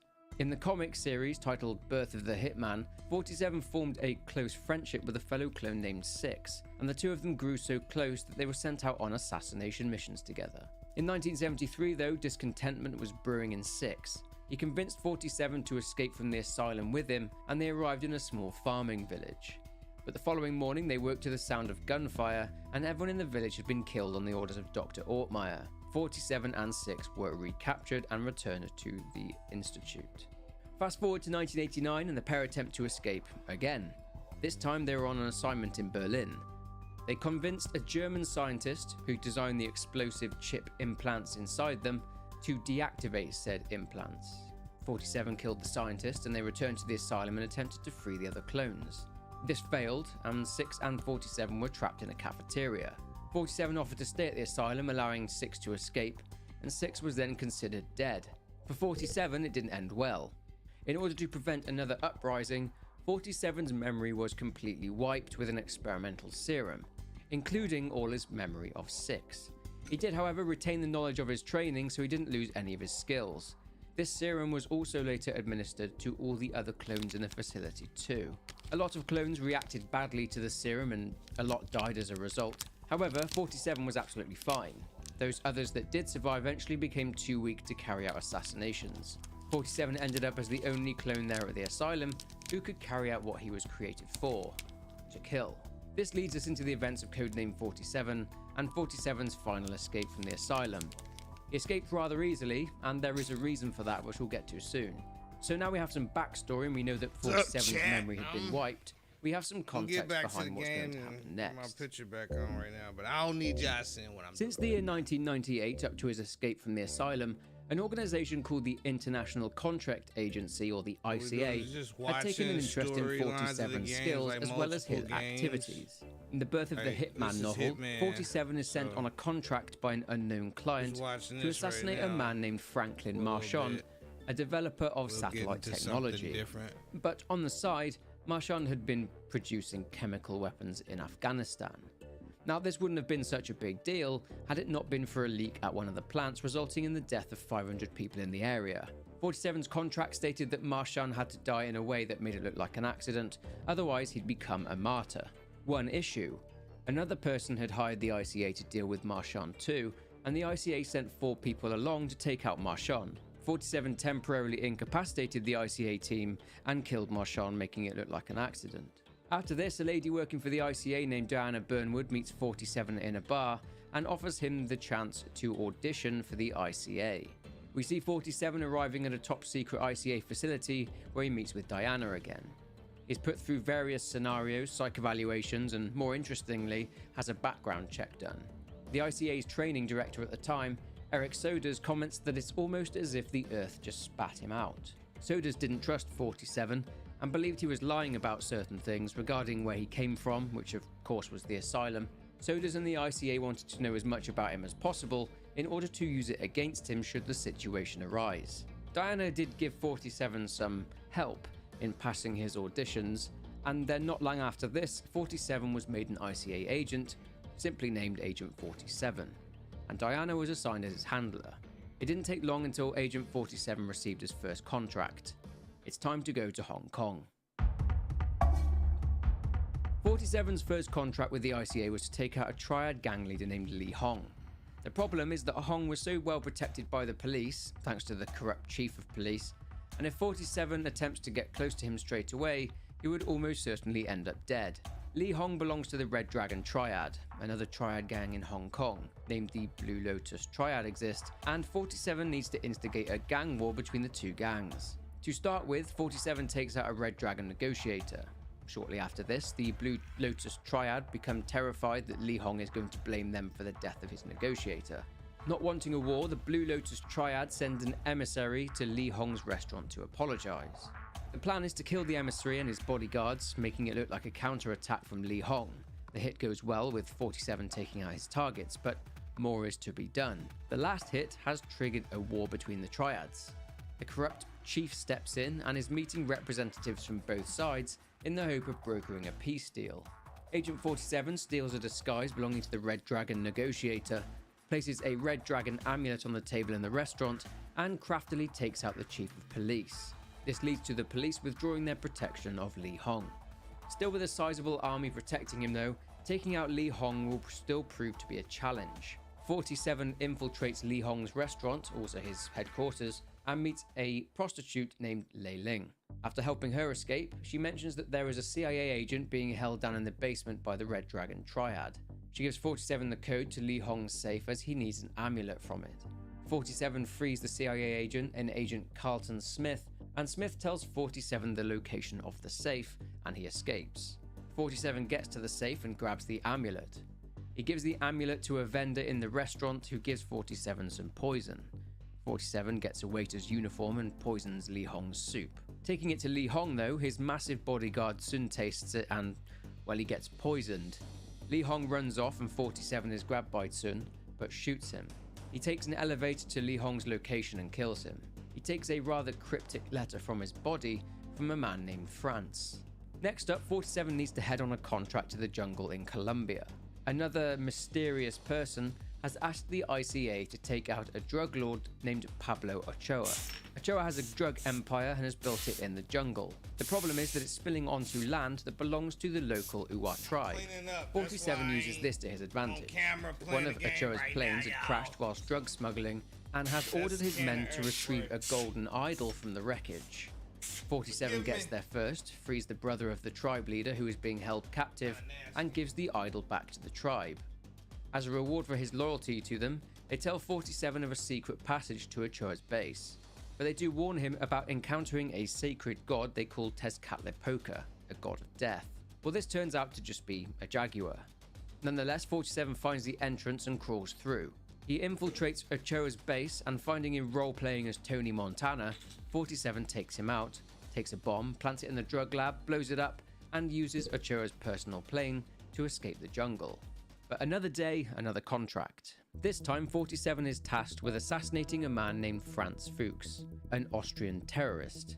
He's planning to blow up a hotel called the Hotel Gallard in Budapest. The reason was that many world leaders were meeting there for a peace summit. 47 kills Fuchs, and on his desk are 2 letters. Remember the letter 47 found on Li Hong? 2 letters on Franz's desk are from Li Hong and Pablo Ochoa. They were both labeled Blood and Muscle. These targets are all connected somehow. Nonetheless, 47 recovers the bomb and escapes the hotel. Next up, he's sent on a contract to Rotterdam, where he is sent to track down and assassinate an arms dealer named Arkadiusz Jegorov. He's also known as Boris, so we'll just refer to him as that. Diana also informs 47 before he sets off that their suspicions about these targets all being connected were involved in the French Foreign Legion in some way. Anyway, on the assignment, 47 needs to first find Boris, as he's not an easy man to track down. He plants a tracker on a local gang's car. This gang are buying weapons from an arms dealer named Ivan, who is working closely with Boris. 47 follows the car to their hideout and places the tracker from the car into the briefcase of money. Ivan turns up and takes the payment and the tracker, and it leads 47 to a large ship on which Boris was preparing a nuke. Agent 47 plants a bomb in his car in the event that Boris tries to escape. Agent 47 boards the ship under disguise and finds that the bomb was armed and ready to be detonated. After killing Boris, whichever way he sees fit, 47 disarms the bomb and takes the ship out to international waters later being picked up by the ICA. After this, the ICA's suspicions were further confirmed when they found out that all 4 previous contracts were ordered by the same person. Even though this was against regulations, the ICA recognized the power that the client had and authorized one final contract from this client. Their target was a Dr. Kovacs, a doctor working in a Romanian hospital. Using the alias Tobias Reaper, 47 goes up to meet with Dr. Kovacs. Then this happens. Hello and welcome to you, Mr. Reaper. How may I assist you? That depends. Are you the only Dr. Kovacs here? Yes, I am. Hey, I recognize you. You were the one with a needle. It wasn't me. I was hardly involved in the experiments. It was Professor Ortmeyer who was in charge. Yes, he's the one to blame, not me. Yep, Kovacs was the one who subjected 47 to all those traumatic injections when he was younger. Kovacs blames it on Ortmeyer, but 47 kills him. SWAT teams have arrived at the hospital after being called by the receptionist. They are there to take 47 out. Taking Kovacs' disguise, 47 finds Agent Smith again drugged out of his mind, and after administering an antidote, Smith leads 47 to an underground lab, a place where 47 will find answers. 47 realizes that the basement he woke up in a year earlier was a lab for human cloning experiments. He then hears a familiar voice, the man who had helped him escape the asylum the previous year. So if you haven't put it together yet, it's revealed that all of the hits came from one man, Dr. Ortmeyer. We've already discovered that Clone 47 was made from DNA and was genetically enhanced to be a killing machine, but he was made from the DNA of 5 people: Li Hong, Pablo Ochoa, Franz Fuchs, Boris, and Ortmeyer himself. So he essentially has 5 dads. Remember how easy the escape was? Ortmeyer was the man talking to 47 at the start, and he helped 47 escape because his associates, who were funding his research, got tired of waiting, and due to all the setbacks, they wanted Ortmeyer to hand 47 over to them so they could use him for their own agenda, which is what their letters referred to. Ortmeyer, though, has actually created a load of Agent 48 clones, more powerful than 47. The final contract was a trap, and Ortmeyer figured he must kill 47. But with Agent 47 being very good at what he does, he kills all the 48 clones. In a final confrontation with Ortmeyer, he kills him. You have proved to be my favorite son. I am so proud of you.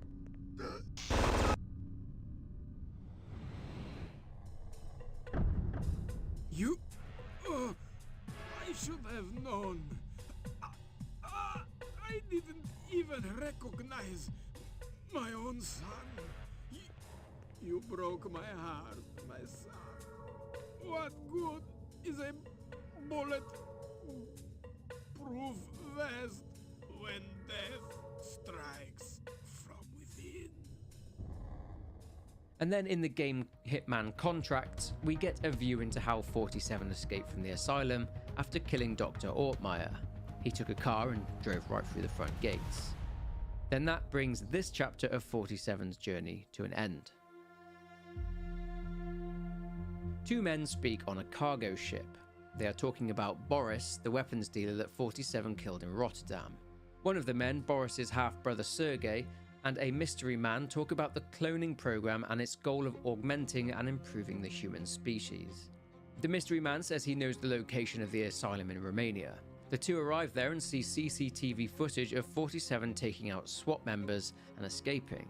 The mystery man states that this is the work of Mr. 47, to which Sergei replies that 47 is just a rumor. Seems this mystery man actually saw 47 in Rotterdam during his mission to take out Boris. Sergei asks if 47 is for hire, but the other man says that 47 has gone quiet, and for all he knows, 47 could even be dead. Then they set out to go and find him. This leads us into Hitman 2: Silent Assassin. It seems that after 2 years, 47 has got tired of life as a hitman for hire and has left the ICA and retired. In 2002, he moved to Sicily and became a man of faith, living and working at a church run by Father Emilio Vittorio, and the 2 become great friends. 47 would tend to the gardens on the church grounds. He wants to confess his past to Father Vittorio, and 47 goes to confession and tells the priest about his past. Not long after this confession, Father Vittorio is approached outside the church by 2 people in a car. One of the men gets out, punches Father Vittorio in the face, and they kidnap him, leaving a hefty ransom of $500,000.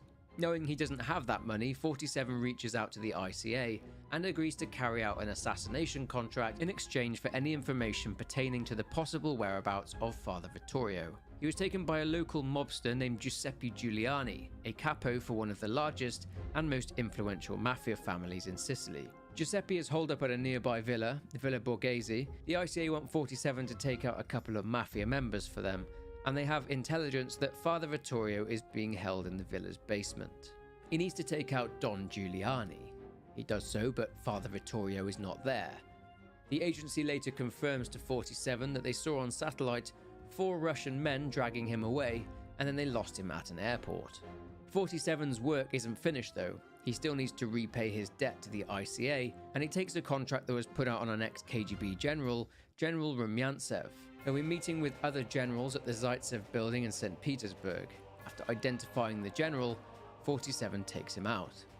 In the aftermath, the generals start to investigate the reason behind the murder of Rumyantsev.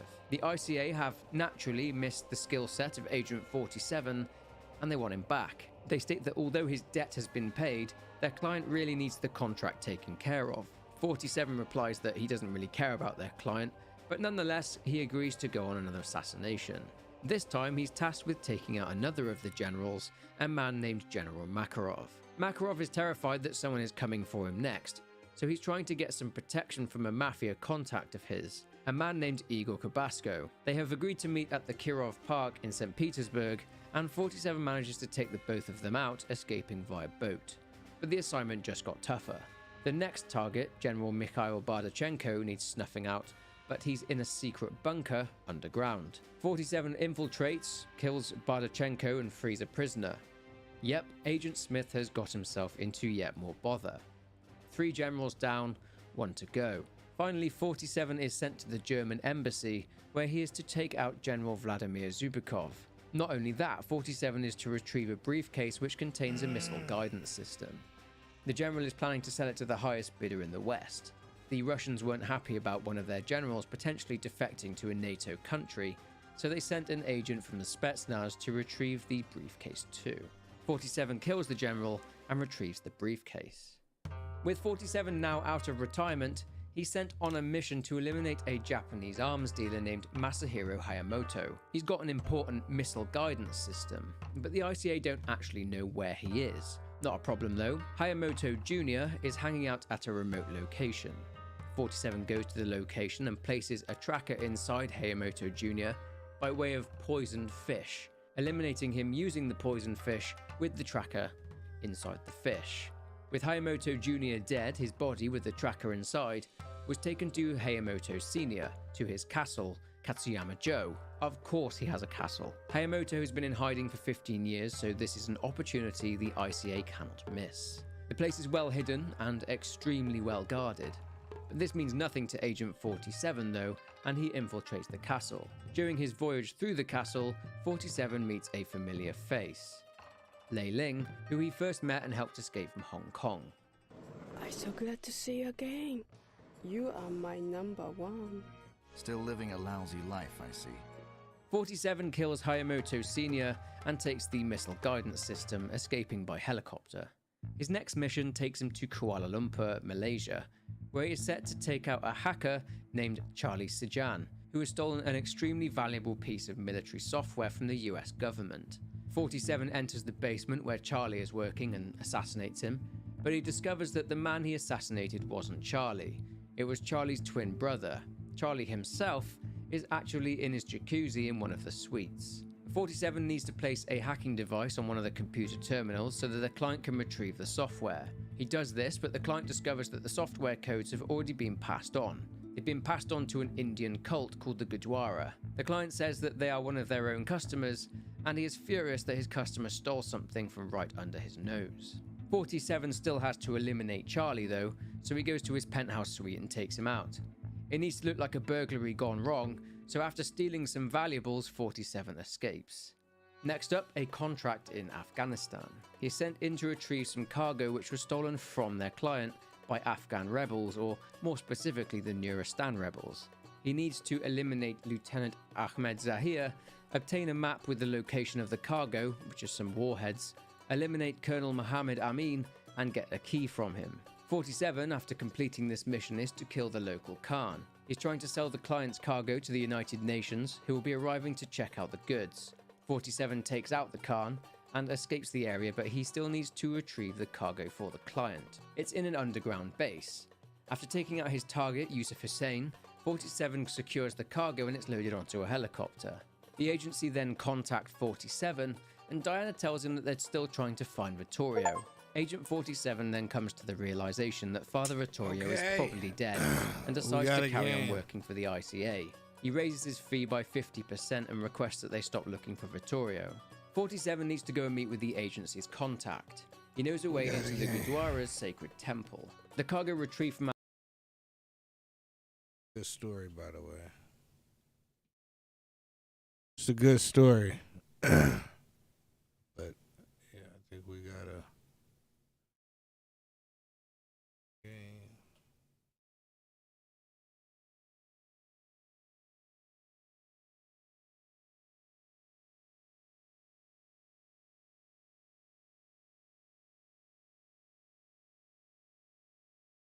His predecessor.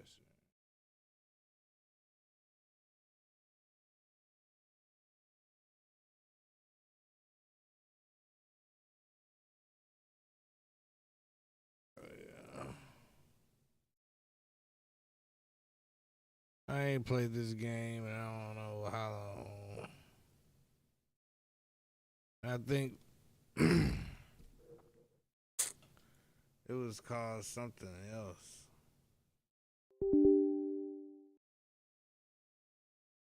It was called something else.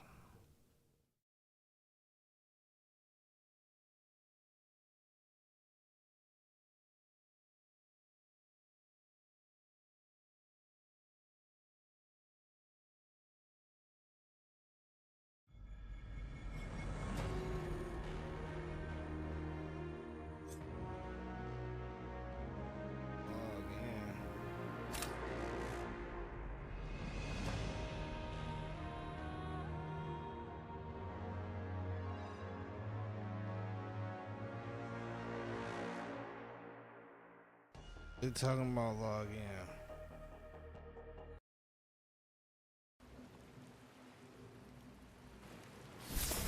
Prepare for battle. Peace and quiet.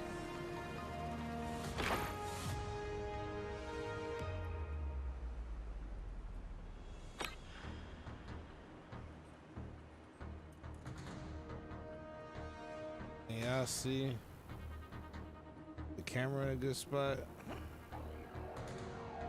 I think it is.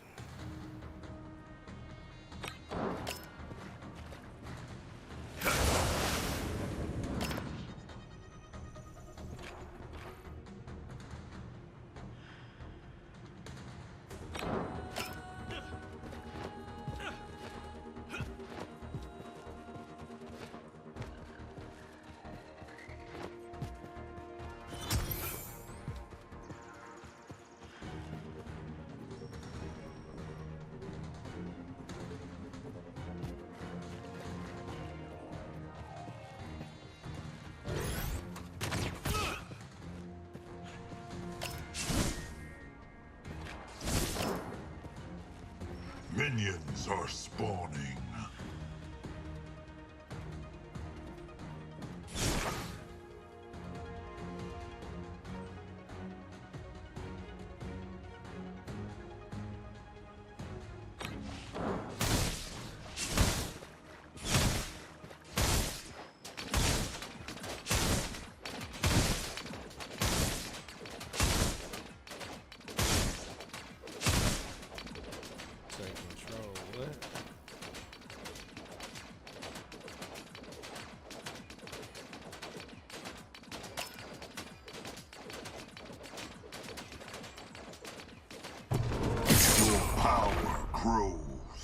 Oh shit.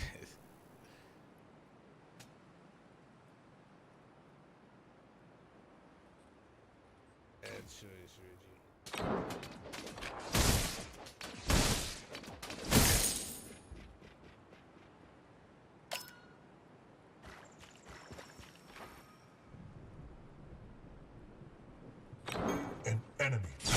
is under attack.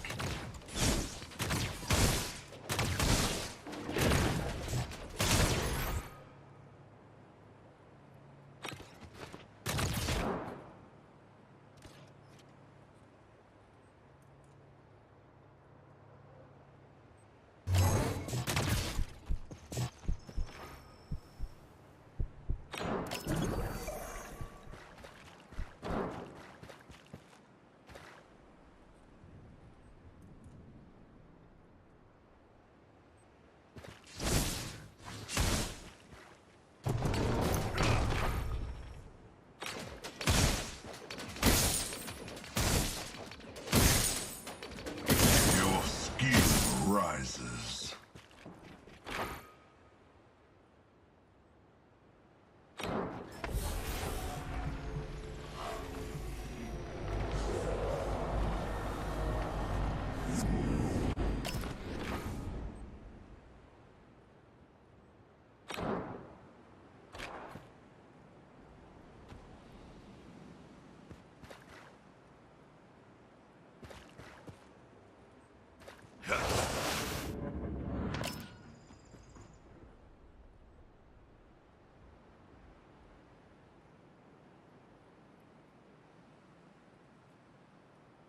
Your power grows.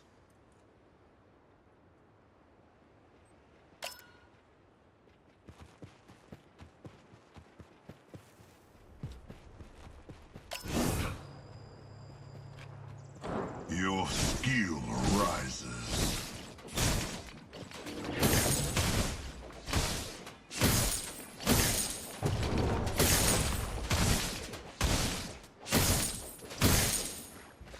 Oh, it was called Paragon. I remember.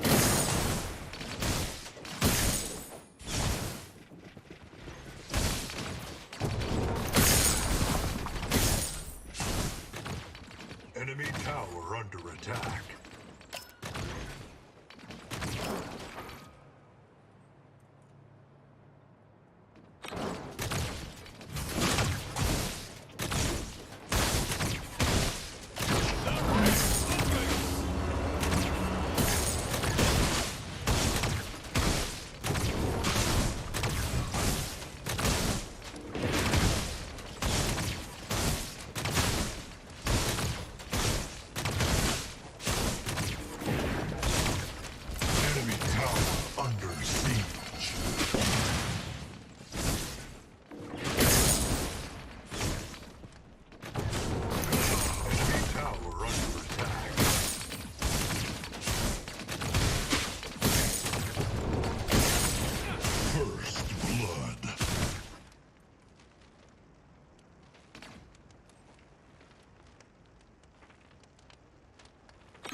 Enemy towers destroyed.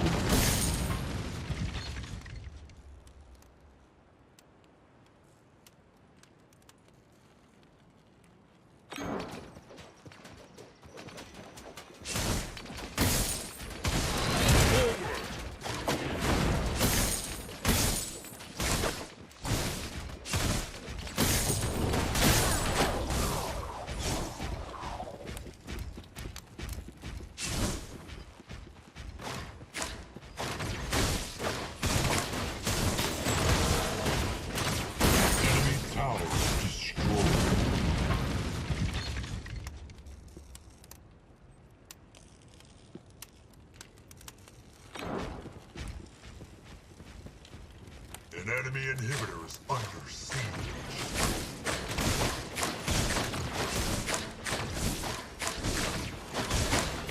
An enemy inhibitor is down.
Ah, peace and quiet. The battle begins in 5, 4, 3, 2, 1.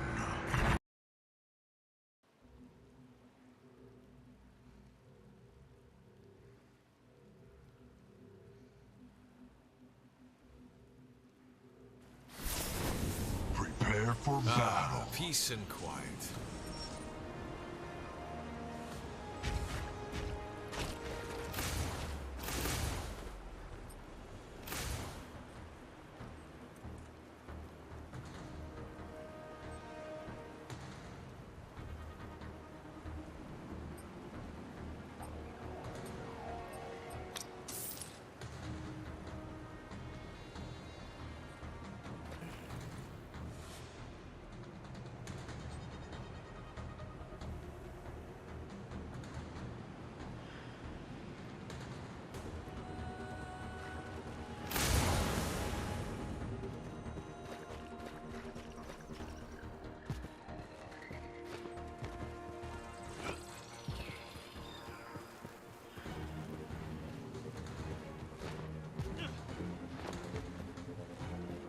Minions are spawning.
Your power grows.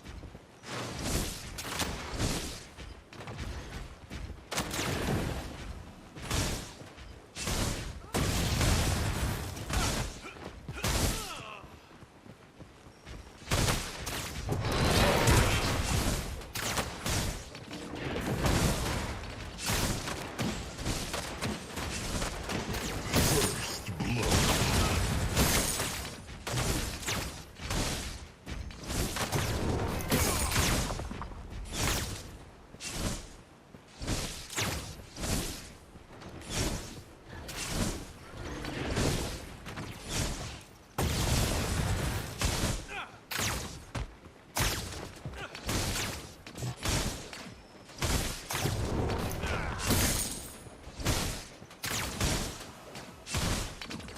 Your skill rises. An enemy tower is under attack.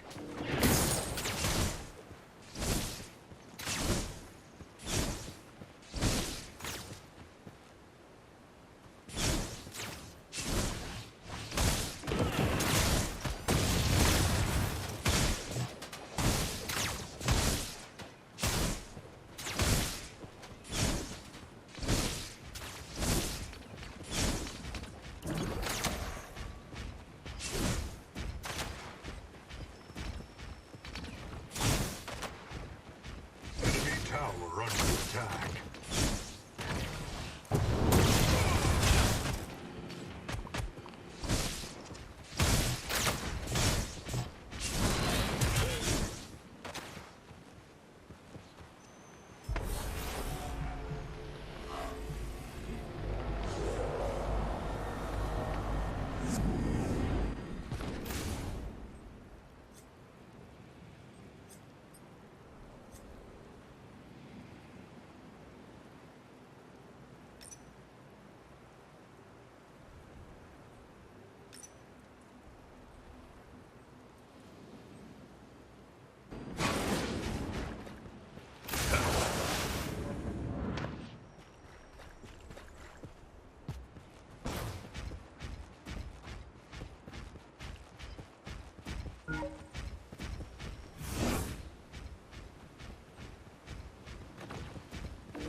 An enemy tower is under attack.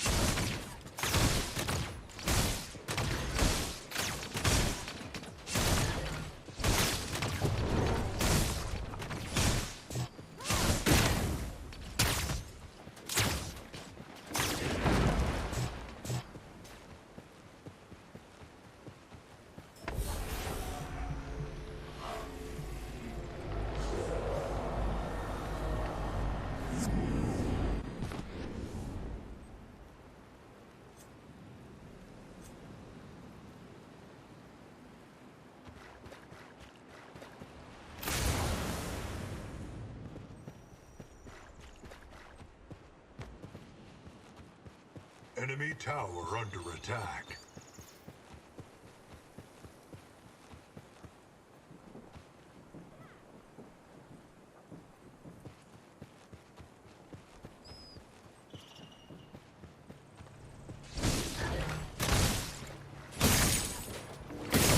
Your power grows.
An enemy tower is under attack.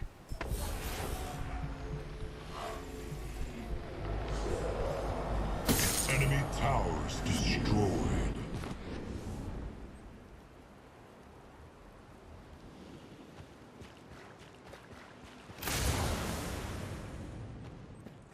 Enemy towers destroyed. Enemy tower under attack.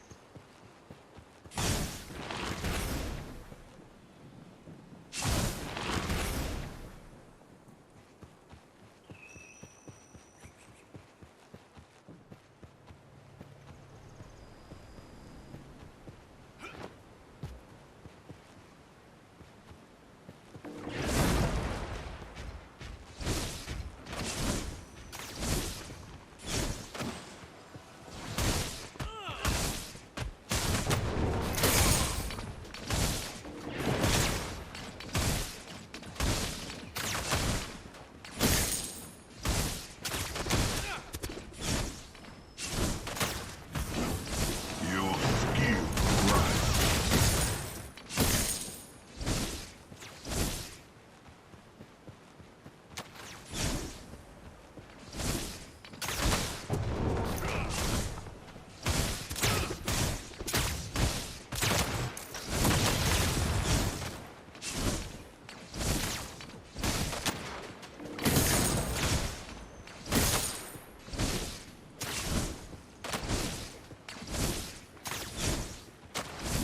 An enemy tower is under attack.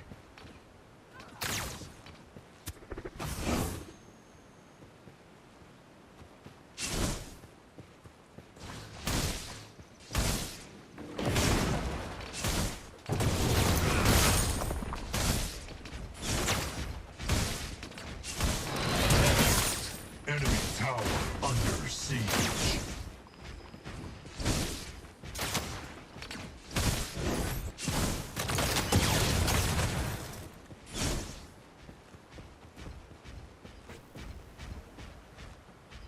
Oh.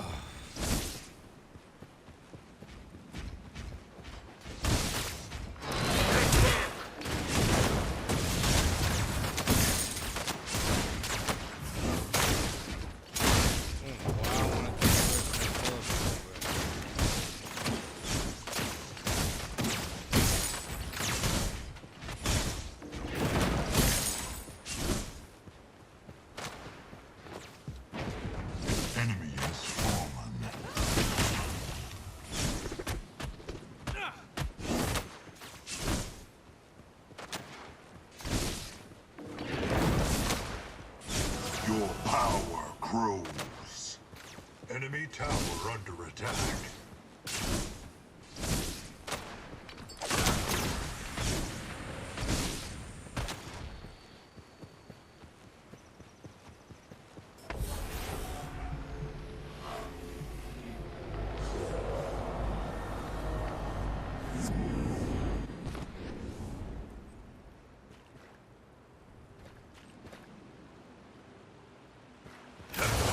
Tower is under attack.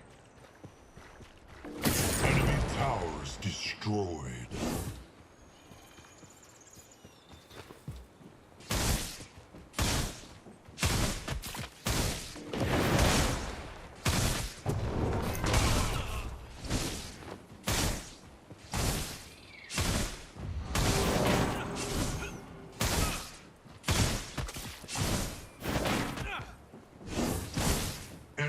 Enemy towers destroyed.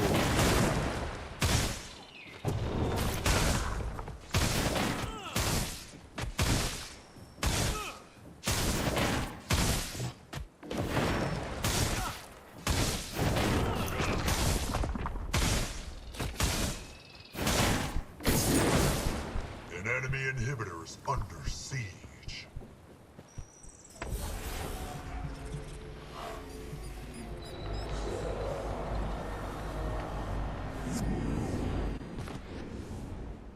Allied tower under attack.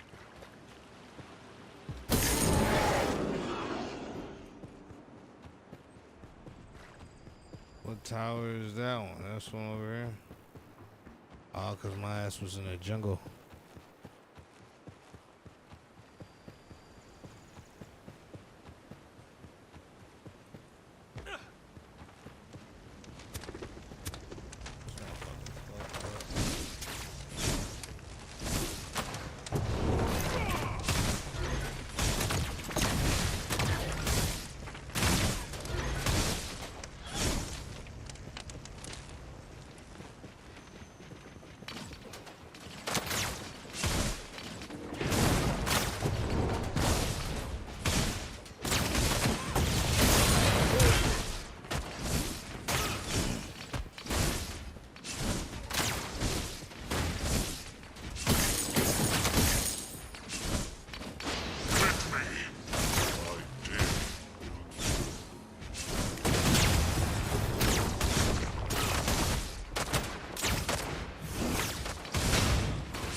Double kill.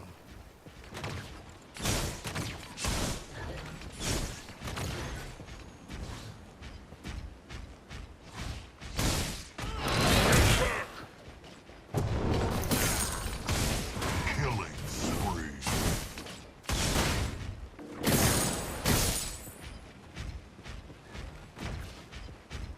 Enemy tower under attack.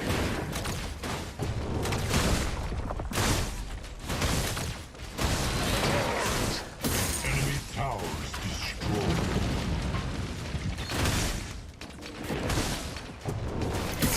Enemy inhibitor under siege.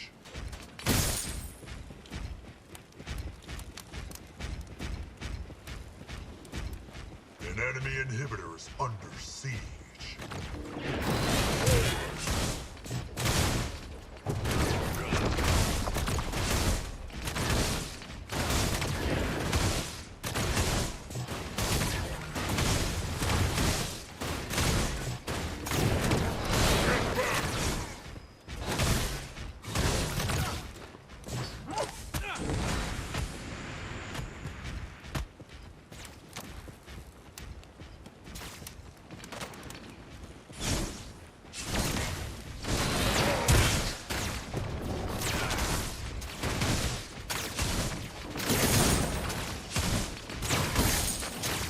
Enemy tower is under attack.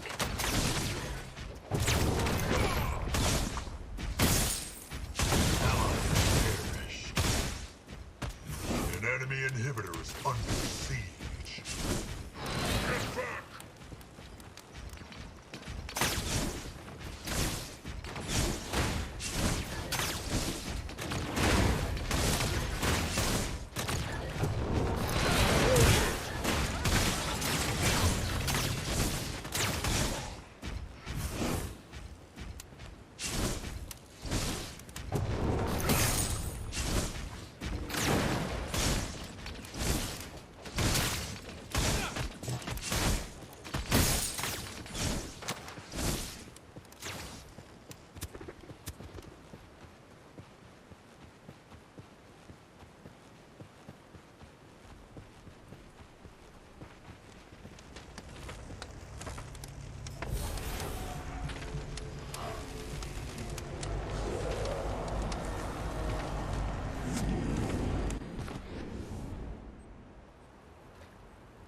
enemy inhibitor is under siege.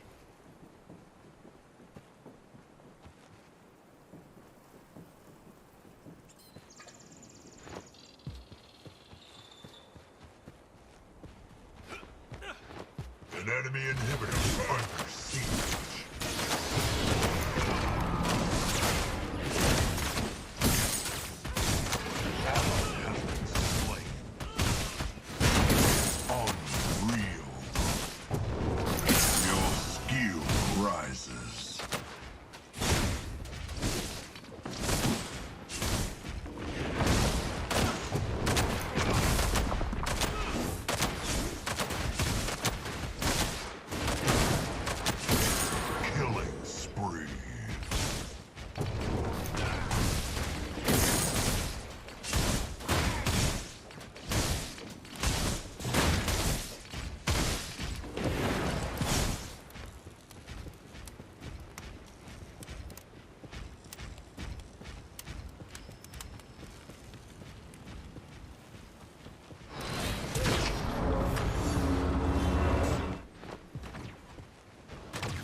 Enemy inhibitor deactivated.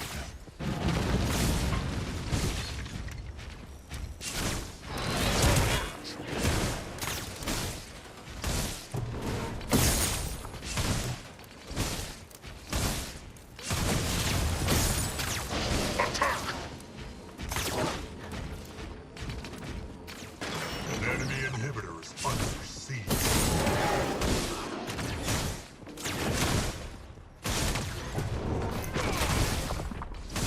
Enemy inhibitor is under siege.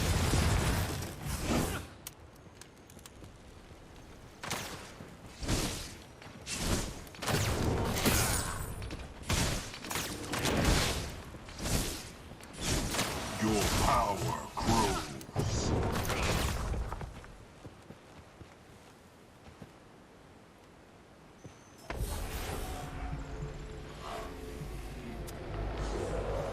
An enemy inhibitor is under siege.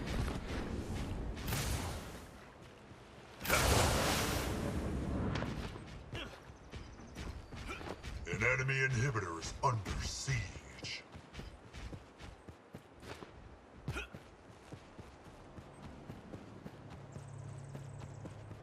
An enemy inhibitor is under siege.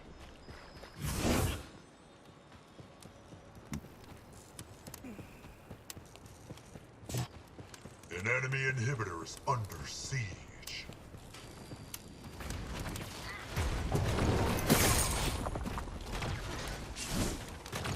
An enemy inhibitor is under siege.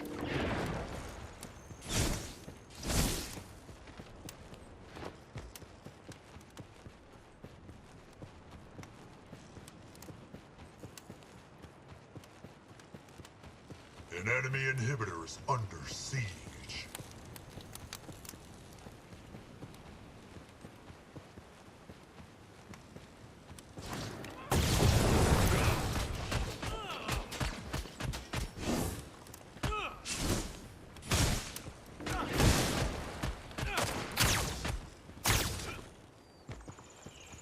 The enemy core is under attack.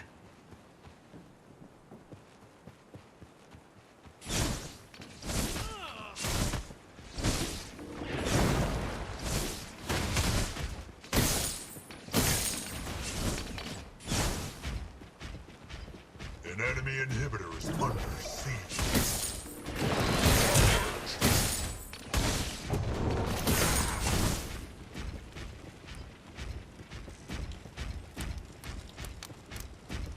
The enemy core is under attack.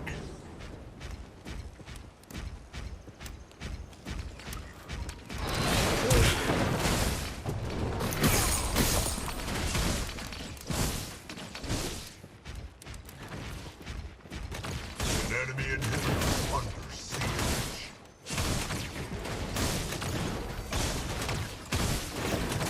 Enemy inhibitor deactivated.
Alright, I gotta get used to these new looking cars. When it was called Paragon, these cars look way better. Ah, peace and quiet.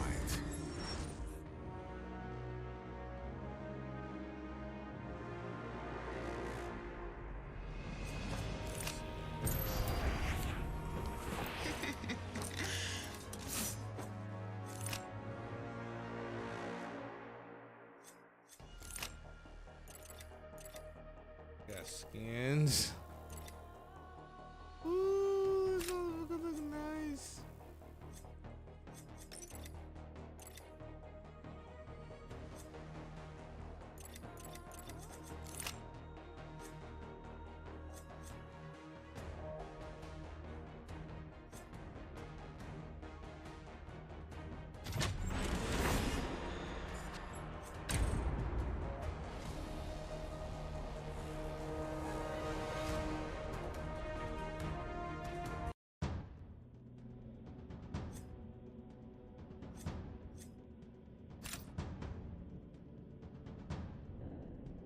Play Nia.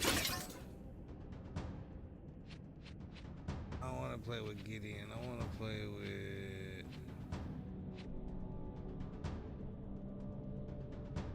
everybody. Ain't on lot. I want to play with Rutch.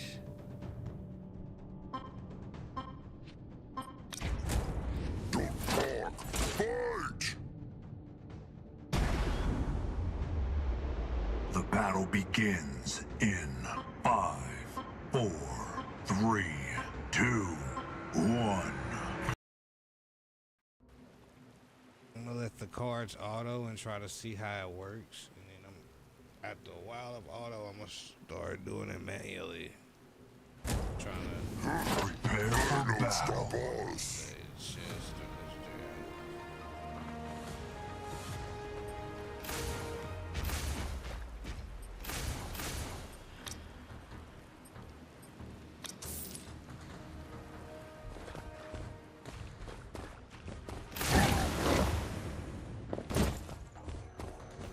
Yeah, boy.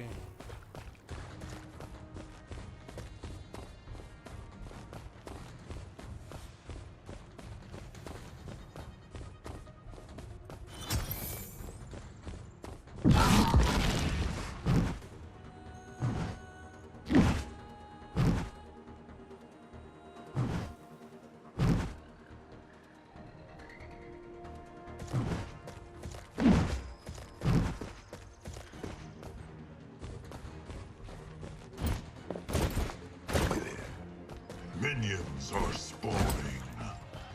Come on, boy. Want some of this?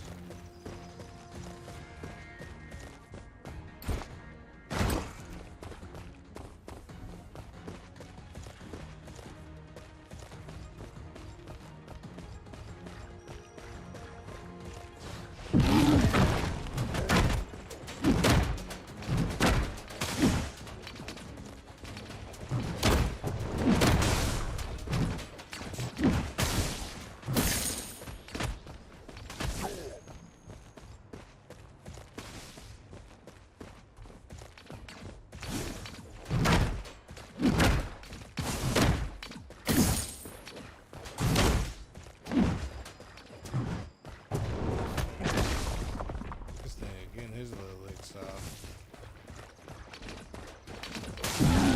First blood.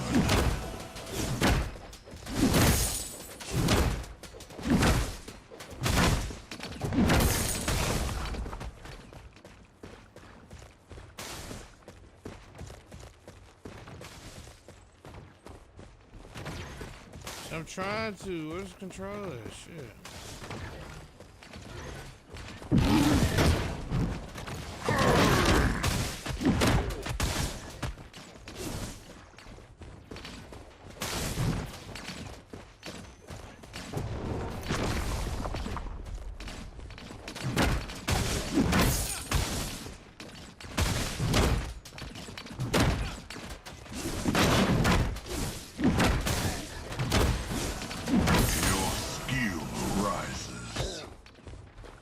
Enemy tower under siege.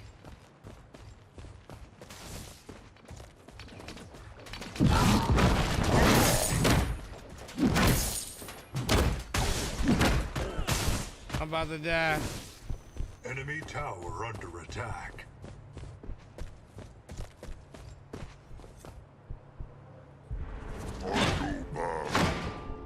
An enemy tower is under attack. An enemy has been slain.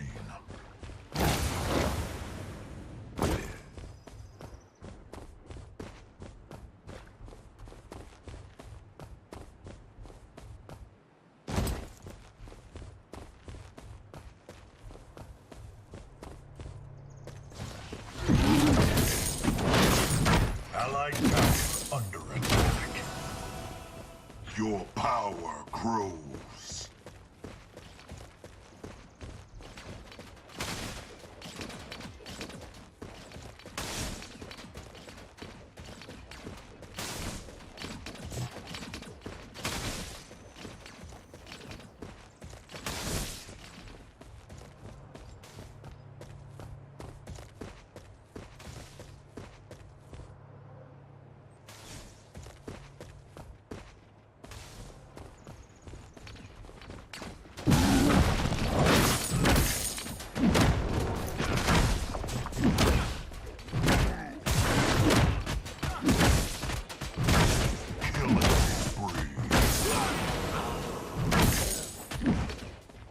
Enemy has fallen.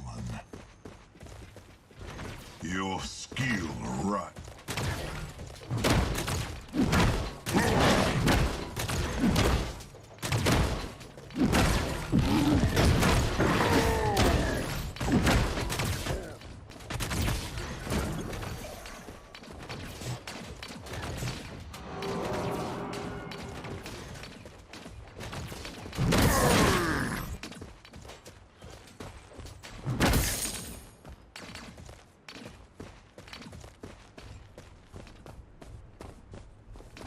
Enemy tower under siege.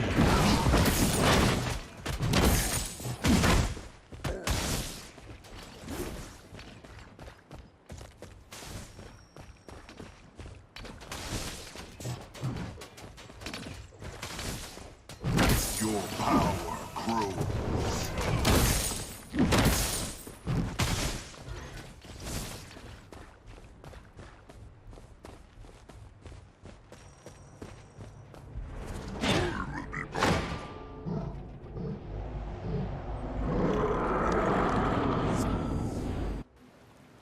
Unstoppable.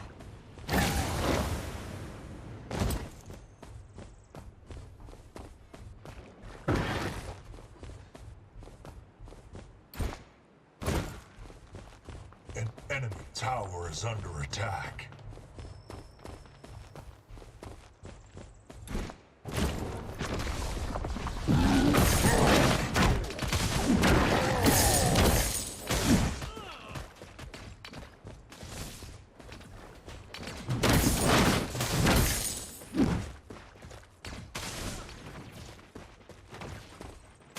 Enemy tower under attack.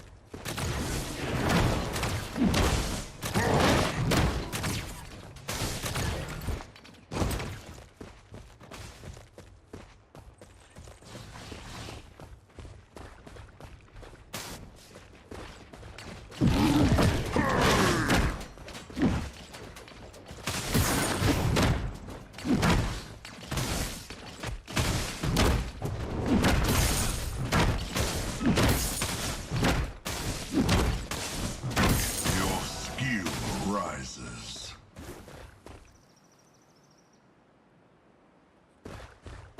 Enemy tower under siege.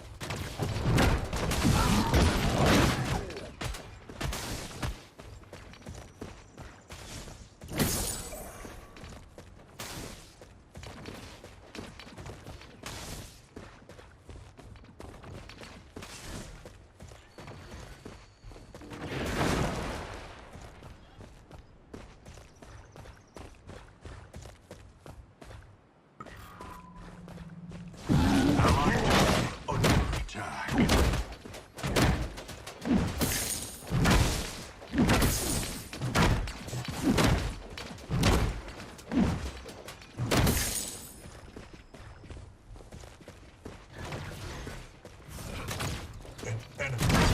is under attack.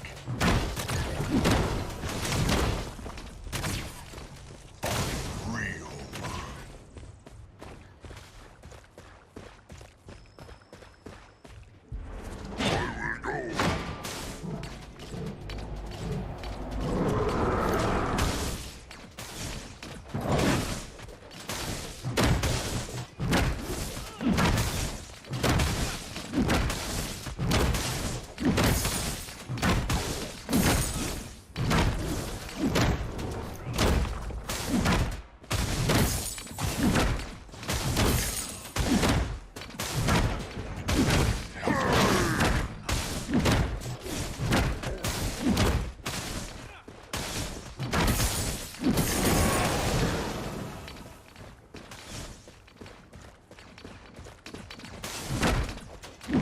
An enemy tower is under attack.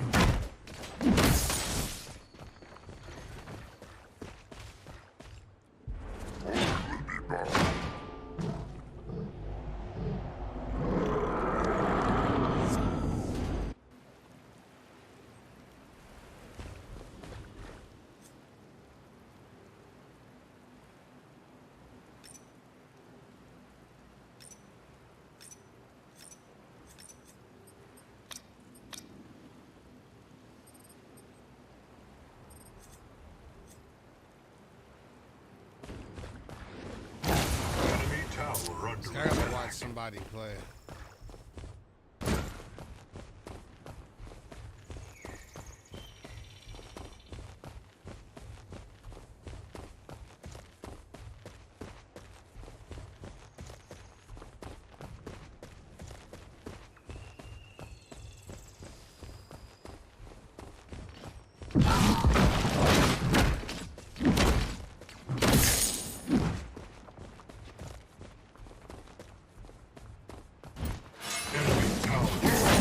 Towers destroyed.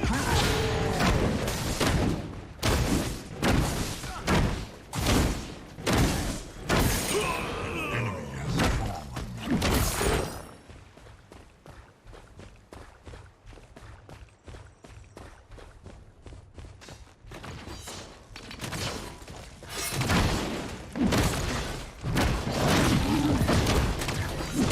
Enemy towers destroyed.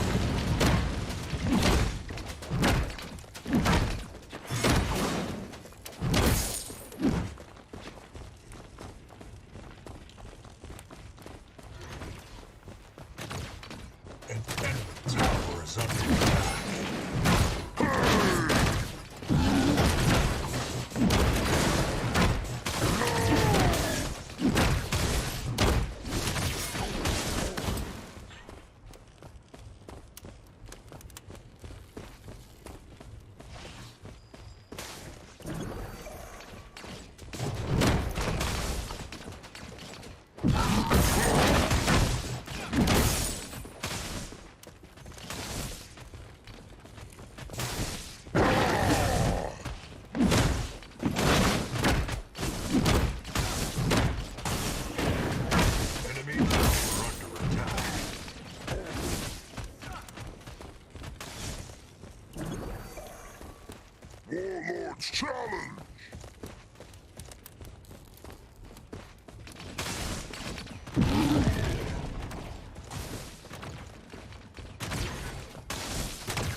Enemy tower under siege.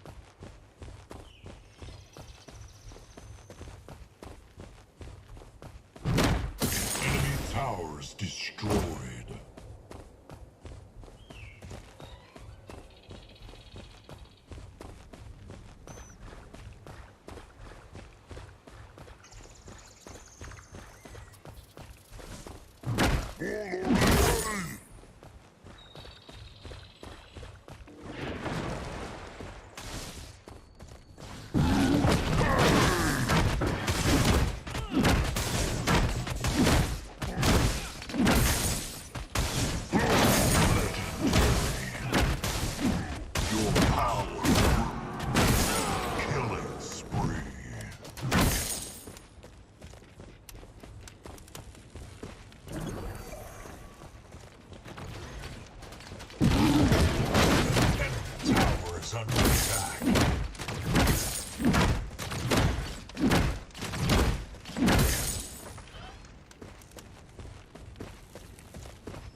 Enemy tower under attack.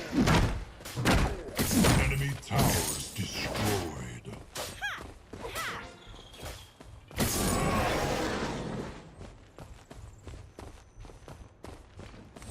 Your skill rises.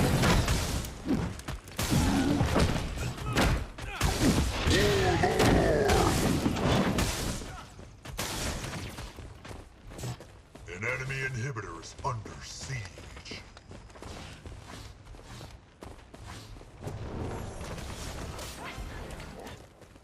Enemy tower under siege.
Warlord's challenge!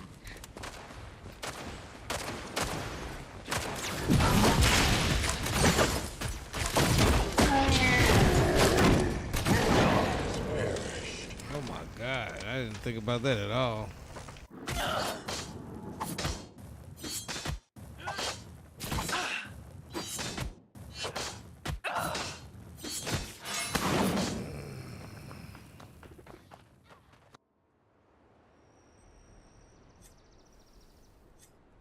Legendary.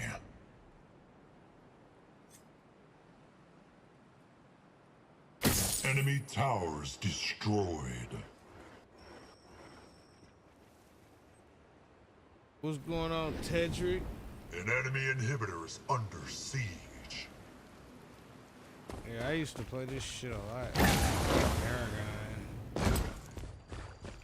An enemy inhibitor. I like is this under kind. I siege. think what's that shit?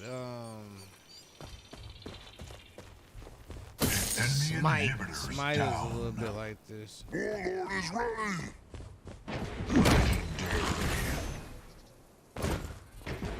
Yeah, I'm just trying to figure out how this shit go. They changed it a little bit. An ally has been slain. It was $8, so I just downloaded it. It was free back when it was Paragon.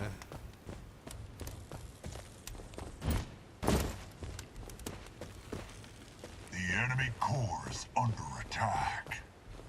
Yeah. Yep. Enemy tower. I like them. They look cool. I just don't like the pointing, the pointing thing. I like actually like getting into action and shit. That's why I like Paragon. Well, this ain't Paragon. It used to be Paragon. An enemy inhibitor.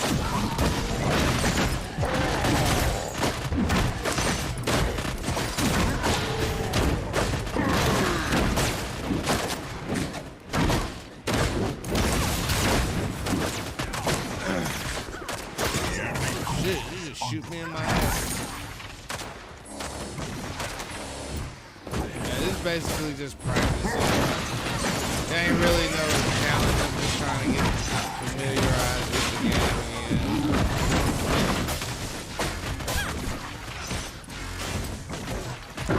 Enemy inhibitors under siege. again. Hey, stop shooting me in my ass, man. I'm sorry.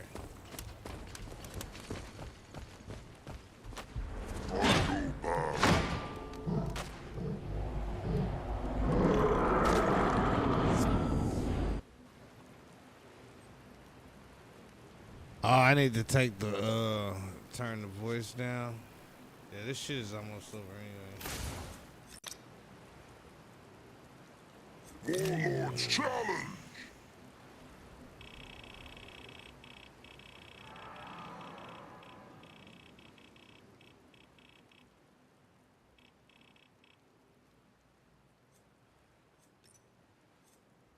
Right on. Thanks for giving me that info, bro.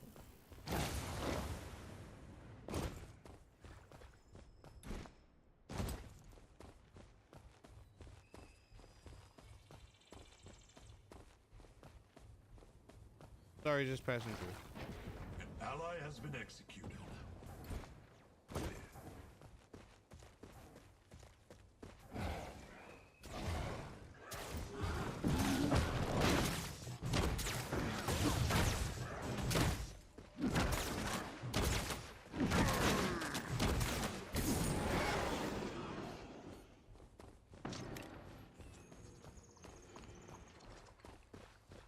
Let's go get this inhibitor.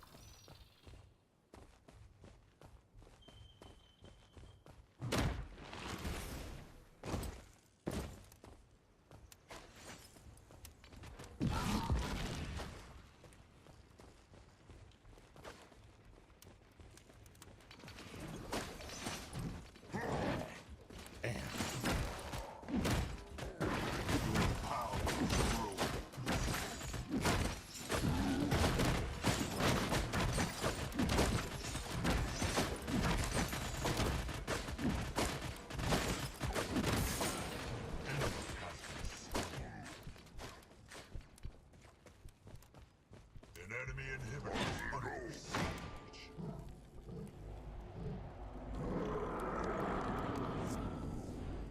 I'm getting tired though. I'm probably gonna hop off of here in a sec. I just downloaded it because I saw it in Steam's library. I mean, in the not the library, but the store. I was like, oh, I remember that game. And I was like, yeah, so I had to get it. An enemy inhibitor is under siege.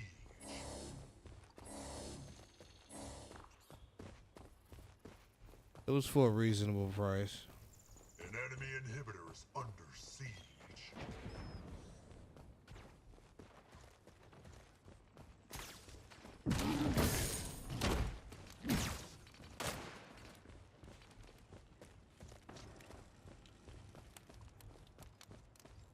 An enemy inhibitor is under siege.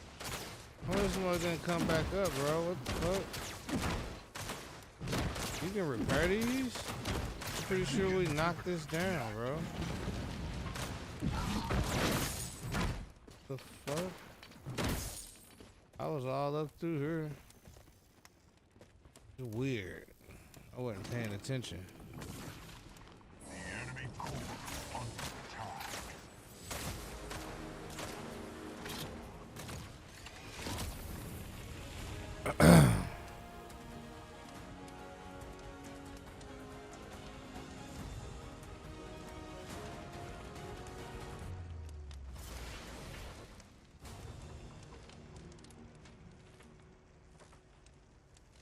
Yeah, I think I'm gonna watch somebody play this and figure out how these cards work, because they look different from when I played it when it was Paragon. And then I had it on auto, so it really was just doing shit for me. I just pressed it, but I didn't know what it was doing. I just wanted to get the feel of the game. But shit, yeah, this motherfucker pretty dope. I just got a new futon in this bitch. I'm gonna put a movie on. I'm gonna stretch out, smoke a little, you know what I'm saying? I'm gonna lay my ass right there on the couch.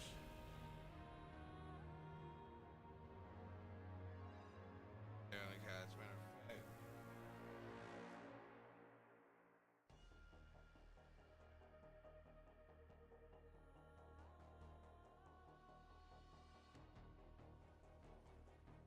Here. There we go.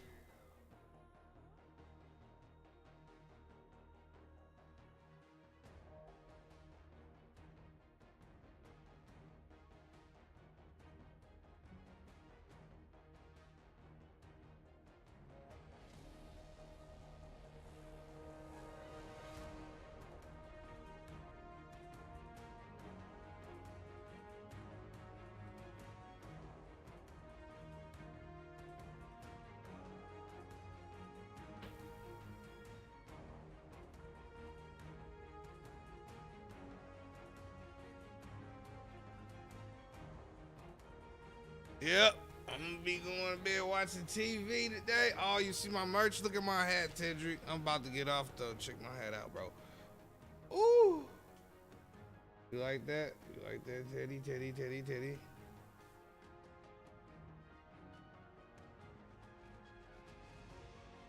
That's just some shit I be fucking around with. Nah, but I'm gonna watch somebody play this shit because I really like it. I like the way it look. I like the way it feel. Just get a bag of chips and some soda. Fucking watch people tonight. But are you streaming tonight, Tedrick? I put you on tonight. I put you on. But yeah, I'm out of here, y'all. Thanks again, man, for just stopping by and saying, hey, how you doing? But peace.